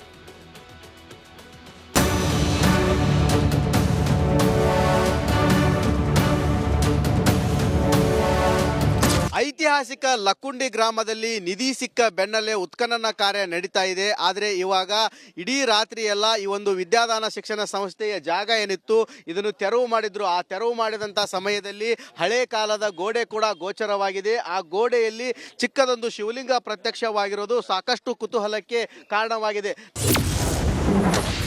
ಲಕ್ಕುಂಡಿ ಭೂಗರ್ಭದಲ್ಲಿ ಅಡಗಿದೆಯಾ ಅಗಾಧ ನಿಧಿ? ಕೋಟೆ ಗೋಡೆಯಲ್ಲಿ ಶಿವಲಿಂಗ, ಹಾವು ಪ್ರತ್ಯಕ್ಷ. ಗದಗ ಜಿಲ್ಲೆಯ ಲಕ್ಕುಂಡಿ ಇಡೀ ದೇಶದ ಗಮನ ಸೆಳೆದಿರುವ ಹಳ್ಳಿ. ಮುತ್ತು, ಹವಳ, ಬಂಗಾರ ಸಿಕ್ಕಿದ್ದೇ ಸಿಕ್ಕಿದ್ದು. ಪುರಾತತ್ವ ಇಲಾಖೆ ನಡೆಸ್ತಾ ಇರೋ ಉತ್ಖನನದಲ್ಲಿ ಪುರಾತನ ವಸ್ತುಗಳು ಪತ್ತೆಯಾಗಿವೆ. ಶಿವಲಿಂಗದ ಮಾದರಿ, ಕೋಟೆಯ ಗೋಡೆ ಗೋಚರಿಸಿದೆ. ಅಧಿಕಾರಿಗಳು ಭೇಟಿ ನೀಡಿ ಪರಿಶೀಲಿಸಿದ್ದಾರೆ. ಏನು ಶಿವಲಿಂಗ ಇತ್ತು, ಇಲ್ಲೊಂದು ಮುಂಭಾಗದಲ್ಲಿ ಚಿಕ್ಕದೊಂದು ಕಲ್ಲಿತ್ತು. ಆ ಕಲ್ಲು ಬಿದ್ದಂತ ಸಮಯದಲ್ಲಿ ಇಲ್ಲಿ ಏನು ಶಿವಲಿಂಗ ಪ್ರತ್ಯಕ್ಷವಾಗಿದೆ. ಲಕ್ಕುಂಡಿಯಲ್ಲಿ ಭೂಮಿ ಅಗೆದಷ್ಟು ಪ್ರಾಚೀನ ವಸ್ತುಗಳು ಕಣ್ಣಿಗೆ ರಾಚುತ್ತಿವೆ. ವಿದ್ಯಾದಾನ ಶಾಲೆ ಬಳಿ ಉತ್ಖನನ ವೇಳೆ ಕಲ್ಲಿನಿಂದ ಕೆತ್ತಲಾದ ಹಾವು ಪ್ರತ್ಯಕ್ಷವಾಗಿದೆ.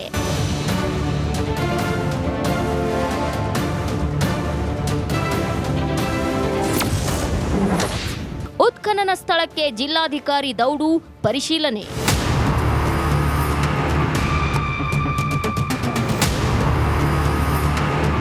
ಶಿವಲಿಂಗದ ಮಾದರಿ, ಸರ್ಪದ ಗುರುತು ಪತ್ತೆಯಾಗ್ತಿದ್ದಂತೆ ಗದಗ ಜಿಲ್ಲಾಧಿಕಾರಿ ಸಿಎನ್ ಶ್ರೀಧರ್ ಹಾಗೂ ಪುರಾತತ್ವ ಇಲಾಖೆ ಆಯುಕ್ತ ದೇವರಾಜು ದೌಡಾಯಿಸಿದ್ದಾರೆ. ಸ್ಥಳ ಪರಿಶೀಲನೆ ನಡೆಸಿದ್ದಾರೆ. ನಾವು ಈಗ ಮಾಸ್ಟರ್ ಪ್ಲಾನ್ ಅನ್ನು ಸಿದ್ಧಪಡಿಸ್ತಾ ಇದ್ದೇವೆ. ಈ ಮಾಸ್ಟರ್ ಪ್ಲಾನ್ ಸಿದ್ಧಪಡಿಸುವ ಸಂದರ್ಭದಲ್ಲಿ ಎಷ್ಟು ಮನೆಗಳು ದೇವಾಲಯದ ಅಡಿಪಾಯದ ಮೇಲೆ ನಿಂತಿದೆ ಅನ್ನುವ ಒಂದು ಮಾಹಿತಿ ನಮಗೆ ಸಿಗುತ್ತೆ. ಮತ್ತು ಮಾಸ್ಟರ್ ಪ್ಲಾನ್ ಸಿದ್ಧಪಡಿಸಿದ ನಂತರ ಈ ಲಕ್ಕುಂಡಿ ಪಾರಂಪರಿಕ ಪ್ರದೇಶದ ಸಮಗ್ರವಾದ ಅಭಿವೃದ್ಧಿಯನ್ನು ಯಾವ ರೀತಿ ಮಾಡಬೇಕು ಅಂತ ನಮಗೆ ರೂಪುರೇಷೆಗಳು ಸಿದ್ಧ ಆಗುತ್ತೆ. ಅದರ ಆಧಾರದ ಮೇಲೆ ನಾವು ಅಭಿವೃದ್ಧಿಯನ್ನು ಕೈಗೊಳ್ತೇವೆ. ಉತ್ಖನನ ವೇಳೆ ಸರ್ಪ ಪ್ರತ್ಯಕ್ಷ ಆಯಿತು.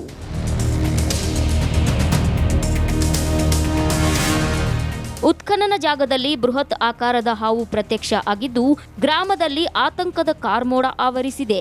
ವಿದ್ಯಾದಾನ ಶಿಕ್ಷಣ ಸಂಸ್ಥೆ ಶಾಲೆಯಲ್ಲಿ ಉತ್ಖನನ ವೇಳೆ ಬೃಹತ್ ಆಕಾರದ ಹಾವು ಜೆಸಿಬಿ ಹಾಗೂ ಟ್ರ್ಯಾಕ್ಟರ್ ಚಾಲಕರ ಕಣ್ಣಿಗೆ ಬಿದ್ದಿದೆ. ಎಲ್ಲರೂ ಮತ್ತೆ ತಾಸನ್ಯಾಗ ಅದು ಹೋದ್ಮೇಲೆ ಮತ್ತೆ ಎತ್ತ ಪ್ರಕಾರ ಕೆಲಸ ಮಾಡಬೇಕು. ಮತ್ತೆ ಐತೆ ಸರ್, ನಿಧಿ ಇದ್ದ ಜಾಗದಾಗ ಇರುತ್ತೆ ಸರ್. ಹಾವು ಸರ್ಪ ಐತೆ ಸರ್, ಸರ್ಪ ಕಾವಲು ಐತೆ ಸರ್. ಮತ್ತು ಒಳಗೆ ಅಲ್ಲಿ ವೀರಭದ್ರೇಶ್ವರ ದೇವಸ್ಥಾನದೊಳಗೆ ಒಂದು ಶಿವಂದ ದೇವಸ್ಥಾನ ಐತೆ ಸರ್. ಅದನ್ನ ಸುತ್ತರ್ಕೊಂಡು ಕುಂತಿರ್ತದೆ ಸರ್. ಹಾಂ ನೋಡಿರು ಸರ್. ಅವಾಗ ಈ ಕೋಟೆಗೋಡೆ ಇತ್ತಲ್ಲ, ಈ ಕೋಟೆಗೋಡೆ ನೋಡಿದ್ವಿ ಸರ್. ಅದು ಕೋಟೆಗೋಡೆಯಲ್ಲಿ ಶಿವಲಿಂಗ ಕಾಣ್ತು ಸರ್. ಅದು ಶಿವಲಿಂಗ ಕಾಣ್ತಲ್ಲ. ಮತ್ತೆ ಇಲ್ಲೇ ಕೆಲಸ ಮಾಡ್ತಾರಲ್ಲ ಅಧಿಕಾರಿಗಳಿಗೆ, ಅವ್ರಿಗೆ ಹೇಳಿದೆ ಸರ್ ಇಲ್ಲಿ ಶಿವಲಿಂಗ ಇದೆ ನೋಡಿ ಅಂತೇಳಿ. ಮೊದಲೇ ಆಕಾರದ ಲಕ್ಕುಂಡಿ ಒಳಗೆ ಮಧ್ಯ ಭಾಗದೊಳಗೆ ಏನು ಒಂದು ಕೋಟೆಗೋಡೆ ಇದೆ, ಈ ಭಾಗ ಎಲ್ಲ ಬಾದಾಮಿ ಚಾಲುಕ್ಯರ ಕಾಲದ್ದು, ಆ ಕಡೆ ಭಾಗೆಲ್ಲ ರಾಷ್ಟ್ರಕೂಟರ ಕಾಲದ್ದು. ಇದಕ್ಕೆ ಸುತ್ತುವರೆದಿರುವಂಥ ಏನು ಕೆಂಪು ಸಕ್ಕರೆಗಲ್ಲಿಂದ ಕಟ್ಟಿದ್ದಾರೆ ಆ ಕೋಟೆಯ ಕಲ್ಲುಗಳು ಇವತ್ತಿಗೂ ಹೇಳ್ತಾ ಅದು 1037 ಇಸ್ವಿ. ಲಕ್ಕುಂಡಿ ಉತ್ಖನನಕ್ಕೆ ಮೆಗಾ ಟ್ವಿಸ್ಟ್ ಸಿಕ್ಕಿದೆ. ಶಿವಲಿಂಗ ಪೀಠ ಪ್ರತ್ಯಕ್ಷದ ಬೆನ್ನಲ್ಲೇ ಕೋಟೆ ಗೋಡೆಯಲ್ಲಿ ಶಿವಲಿಂಗ ಪ್ರತ್ಯಕ್ಷ ಆಗಿರೋದು ಕುತೂಹಲಕ್ಕೆ ಕಾರಣವಾಗಿದೆ. ಒಟ್ಟಾರೆ ಹೇಳಬೇಕಂತಂದ್ರೆ ಏನು ಉತ್ಖನನ ಕಾರ್ಯ ಪಕ್ಕದಲ್ಲೇ ಇಲ್ಲಿ ನಾವು ನೋಡ್ತಾ ಇರ್ಬೋದು, ಉತ್ಖನನ ಕಾರ್ಯ ನಡೀತಾ ಇದೆ. ಆ ಉತ್ಖನನ ಕಾರ್ಯ ಪಕ್ಕದಲ್ಲಿ ಇವಾಗ ಈ ಒಂದು ಶಿಕ್ಷಣ ಸಂಸ್ಥೆಯ ಶಾಲೆ ಇತ್ತು. ಈ ಶಾಲೆಯನ್ನು ತೆರವು ಮಾಡುವಂಥ ಸಮಯದಲ್ಲಿ ಇಲ್ಲಿ ಒಂದು ಶಿವಲಿಂಗ ಗೋಚರವಾಗಿದೆ. ಇದು ಯಾವ ಕಾಲದ್ದು ಏನು ಅಂತ ಹೇಳಿ ಅಧಿಕಾರಿಗಳೇ ಕೂಡ ಸ್ಪಷ್ಟನೆ ನೀಡಬೇಕಾಗಿದೆ. ಕ್ಯಾಮ್ರಾಮ್ಯಾನ್ ಮಂಜುನಾಥ್ ಜೊತೆ ಮಂಜು ಪತ್ತಾರ್, ರಿಪಬ್ಲಿಕ್ ಕನ್ನಡ, ಗದಗ್. ಇನ್ನ ಪ್ರಧಾನಿ ಮೋದಿ ಅವರು ಚುನಾವಣಾ ಅಖಾಡಕ್ಕೆ ಧುಮುಕಿದ್ದಾರೆ. ಅಸ್ಸಾಂನಲ್ಲಿ ನಿಂತು ಅಬ್ಬರದ ಭಾಷಣವನ್ನ ಮಾಡ್ತಾ ಕಾಂಗ್ರೆಸ್ಸಿನ ಮಾನ ತೆಗೆದಿದ್ರೆ, ಆ ಕಡೆ ಪಶ್ಚಿಮ ಬಂಗಾಳದಲ್ಲಿ ಮಮತಾ ಬ್ಯಾನರ್ಜಿಗೆ ಟಕ್ಕರ್ ಕೊಡುವಂತಹ ಕೆಲಸ ಆಗಿದೆ. ಈ ಬಗ್ಗೆ ಒಂದು ವರದಿದೆ, ಬನ್ನಿ ನೋಡೋಣ.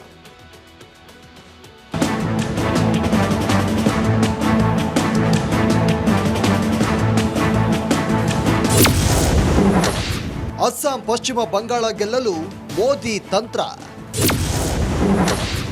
ಮಮತಾ ಬ್ಯಾನರ್ಜಿ ಸರ್ಕಾರಕ್ಕೆ ನಮೋ ಪ್ರಹಾರ.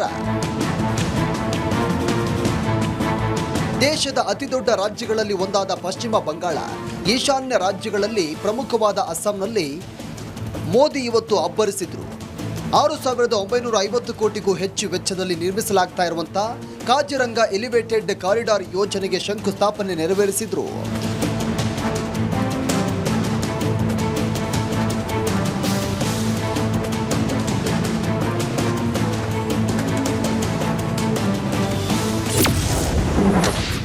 ನುಸುಳುಕೋರರನ್ನ ಸ್ವಾಗತಿಸಿತ್ತು ಕಾಂಗ್ರೆಸ್. कांग्रेस ने असम के साथ क्या किया? सिर्फ सरकारें बनाने के लिए, कुछ वोट पाने के लिए असम की मिट्टी को घुसपैठियों को सौंप दिया.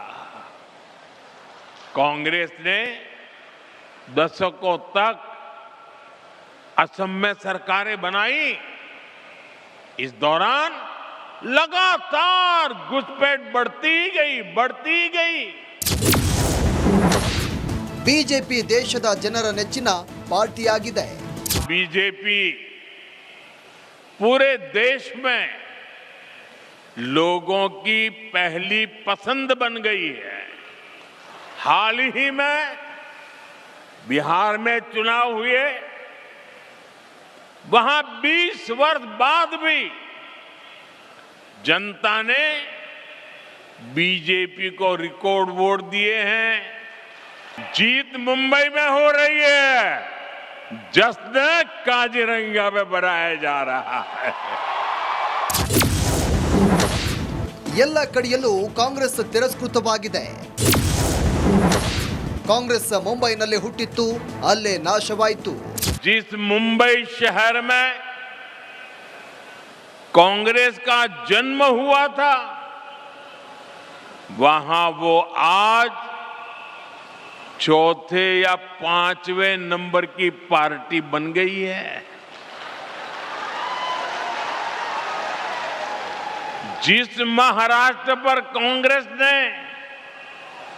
सालों तक शासन किया, वहां कांग्रेस पूरी तरह से सिमट गई है. कांग्रेस देश का भरोसा खो चुकी है. ದೇಶಕ್ಕೆ ಪಶ್ಚಿಮ ಬಂಗಾಳ ಸರ್ಕಾರ ಶಾಪವಾಗಿದೆ. साथियों, टीएमसी सरकार पश्चिम बंगाल की, देश की सुरक्षा के साथ भी खिलवाड़ कर रही है. इसलिए यहां के नौजवानों को खास तौर पर बहुत सावधान रहना है. ಅಸ್ಸಾಂ ಪಶ್ಚಿಮ ಬಂಗಾಳದಲ್ಲಿ ಮೋದಿ ಆರ್ಭಟಿಸಿದ್ದಾರೆ. ಆದರೆ ಚುನಾವಣೆಯಲ್ಲಿ ಏನಾಗುತ್ತೋ ಕಾದ್ ನೋಡೋಣ. News desk, Republic Kannada. ಬಾಂಗ್ಲಾದೇಶದಲ್ಲಂತೂ ಮತಾಂಧರ ಅಟ್ಟಹಾಸ ಮಿತಿ ಮೀರಿದೆ. ಕಳೆದ ಕೆಲ ಸಮಯದಿಂದ ಹಿಂದೂಗಳನ್ನ ಗುರಿಯಾಗಿಸಿಕೊಂಡು ಕೊಲೆ ಹಲ್ಲೆ ಮಾಡುವ ಪ್ರಕರಣಗಳು ಪದೇ ಪದೇ ವರದಿ ಆಗ್ತಾನೆ ಇದೆ. ಇದೀಗ ಬಾಳೆಹಣ್ಣಿನ ಕಾರಣಕ್ಕೆ ಒಂದು ಹತ್ಯೆಯಾಗಿದೆ.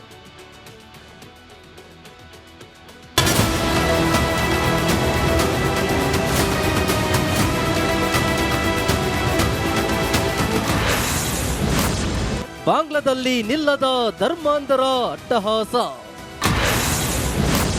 ಬಾಳೆಹಣ್ಣಿನ ಕಾರಣಕ್ಕೆ ಹಿಂದೂ ವ್ಯಕ್ತಿಯ ಹತ್ಯೆ. ಬಾಂಗ್ಲಾದೇಶದಲ್ಲಿ ಮತಾಂತರ ಆರ್ಭಟ ಜೋರಾಗಿದೆ. ಗಾಜಿಪುರದಲ್ಲಿ ಬಾಳೆಹಣ್ಣಿನ ವಿಚಾರದಲ್ಲಿ ಉಂಟಾದ ಜಗಳದಲ್ಲಿ ಹಿಂದೂ ಉದ್ಯಮಿಯೊಬ್ಬರನ್ನು ಒಂದೇ ಕುಟುಂಬದ 3 ಸದಸ್ಯರು ಥಳಿಸಿ ಕೊಂದಿದ್ದಾರೆ.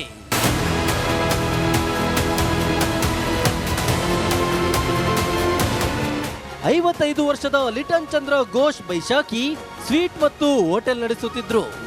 ಅತ್ತ 28 ವರ್ಷದ ಮಾಸೂಮ್ ಎಂಬಾತನ ತೋಟದಲ್ಲಿ ಬಾಳೆಹಣ್ಣಿನ ಗೊಂಚಲೊಂದು ಕಾಣೆಯಾಗಿತ್ತಂತೆ. ಆ ಗೊಂಚಲು ಲಿಟನ್ನ ಹೋಟೆಲ್ನಲ್ಲಿ ಕಾಣಿಸಿತಂತೆ. ಅದೇ ಕಾರಣಕ್ಕೆ ಜಗಳ ನಡೆದು ಸ್ವಪನ್ ಮಿಯಾ, ಆತನ ಪತ್ನಿ ಮಜೀದಾ, ಮಗ ಮಾಸೂಮ್ ಸೇರಿ ಹಿಂದೂ ವ್ಯಕ್ತಿಯನ್ನು ಕೊಂದಿದ್ದಾರೆ.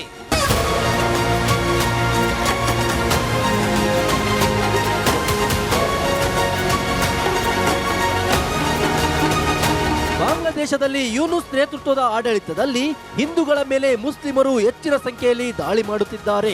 ಬಾಂಗ್ಲಾದೇಶದ ಜನಸಂಖ್ಯೆಯ ಸರಿಸುಮಾರು 7% ಹಿಂದೂಗಳ ಮೇಲೆ ಆಗಾಗ ದಾಳಿ ನಡೆಯುತ್ತಿದೆ.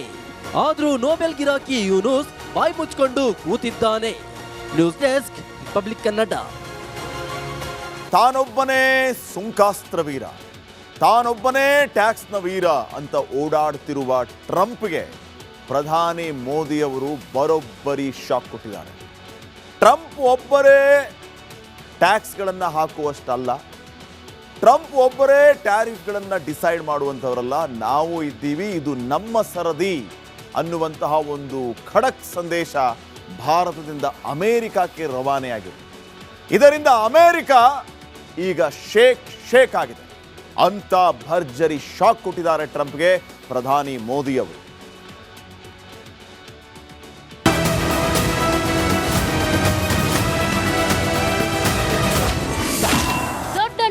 ಡೋಂಟ್ ಕೇರ್ ಎಂದ ಮೋದಿ. ಭಾರತದ ಹೊಡೆತಕ್ಕೆ ಟ್ರಂಪ್ ಶೇಕ್. ನಾನೊಬ್ಬ ಶಾಂತಿ ಪ್ರಿಯ, ನೋಬೆಲ್ಗೆ ಅರ್ಹ. ತಮ್ಮ ಮಾತು ಕೇಳದ ದೇಶಗಳ ವಿರುದ್ಧ ತೆರಿಗೆ ಅಸ್ತ್ರ ಪ್ರಯೋಗಿಸುತ್ತಿರೋ ಹುಚ್ಚು ದೊರೆ ಟ್ರಂಪ್ಗೆ ಸಮಸ್ಯೆ ಎದುರಾಗಿದೆ. ಅಮೆರಿಕ ಮುಟ್ಟಿಕೊಳ್ಳುವಂತೆ ಭಾರತ ಹೊಡೆತ ನೀಡಿದೆ. ದ್ವಿದಳ ಧಾನ್ಯಗಳ ಮೇಲೆ ಸುಂಕಾಸ್ತ್ರ ಪ್ರಯೋಗಿಸಿ ಬೆವರುವಂತೆ ಮಾಡಿದೆ. ಅಮೆರಿಕದ ಆಹಾರ ಧಾನ್ಯಗಳ ಮೇಲೆ ಟ್ಯಾರಿಫ್ 50% ಸುಂಕ ವಿಧಿಸಿದ್ದ ಅಮೆರಿಕ ವಿರುದ್ಧ ಭಾರತ ಪ್ರತೀಕಾರ ತೀರಿಸಿಕೊಂಡಿದೆ. ಅಮೆರಿಕದಿಂದ ಆಮದು ಮಾಡಿಕೊಳ್ಳೋ ದ್ವಿದಳ ಧಾನ್ಯಗಳು ಬೀನ್ಸ್ ಮೇಲೆ 30% ಟ್ಯಾರಿಫ್ ವಿಧಿಸಿದೆ. ಅಮೆರಿಕದ ದ್ವಿದಳ ಧಾನ್ಯಗಳಾದ ಕಡಲೆ, ಒಣಗಿದ ಬೀನ್ಸ್, ಹಳದಿ ಬಟಾಣಿಗಳ ಮೇಲೆ ಹೆಚ್ಚುವರಿ ಟ್ಯಾಕ್ಸ್ ವಿಧಿಸಲಾಗಿದೆ.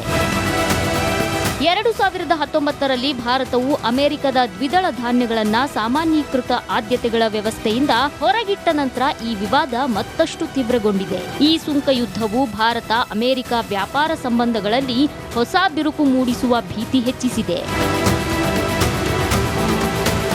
ಭಾರತ ಹಾಗೂ ಅಮೆರಿಕ ರಾಜತಾಂತ್ರಿಕ ಮಾತುಕತೆಗಳ ಮೂಲಕ ಈ ವಿವಾದ ಬಗೆಹರಿಯುತ್ತಾ ಅಥವಾ ದೇಶಗಳ ನಡುವೆ ಟ್ಯಾಕ್ಸ್ ಯುದ್ಧವೇ ನಡೆದು ಹೋಗುತ್ತಾ ಕಾಲವೇ ನಿರ್ಧಾರ ಮಾಡುತ್ತೆ. Bureau report, Republic Kannada.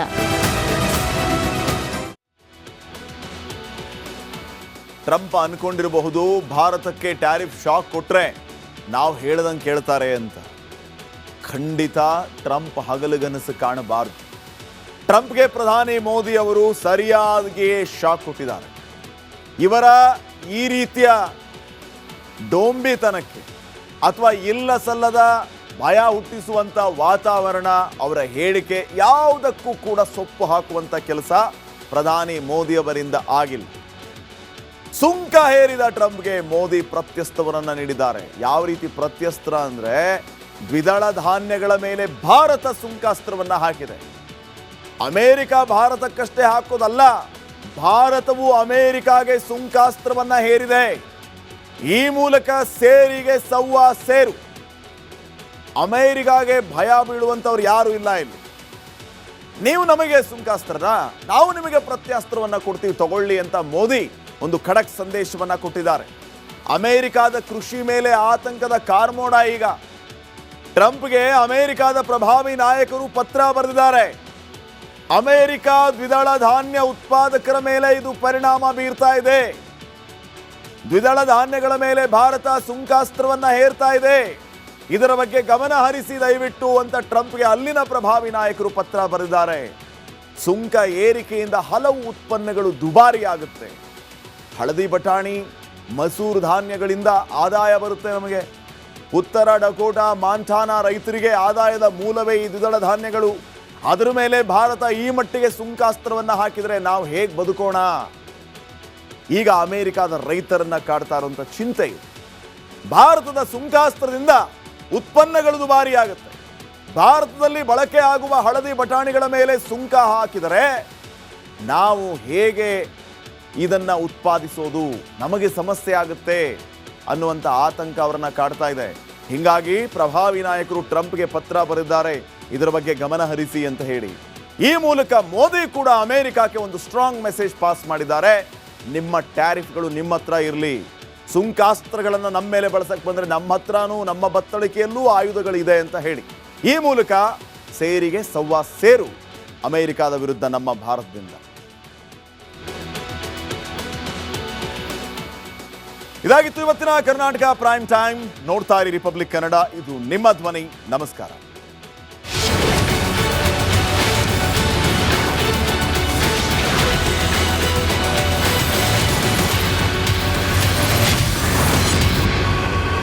ಆರೋಗ್ಯ ಹಾಗೂ ನ್ಯೂಟ್ರಿಷನ್ ಸಿಗುತ್ತೆ ನೋಡಿ, ಬಾಡಿ ಸ್ಟ್ರಾಂಗ್ ಆಗುತ್ತೆ. ಸ್ವಲ್ಪ ತಿಂದು ಹಸಿವು ನಿಗುತ್ತೆ, ಡೈಜೆಷನ್ಗೆ ಇಲ್ಲ ಅಪಾಯ. MDH ಸೋಯಾ ಟೀ, ಅಸಲಿ ಪ್ರೋಟೀನ್. MDH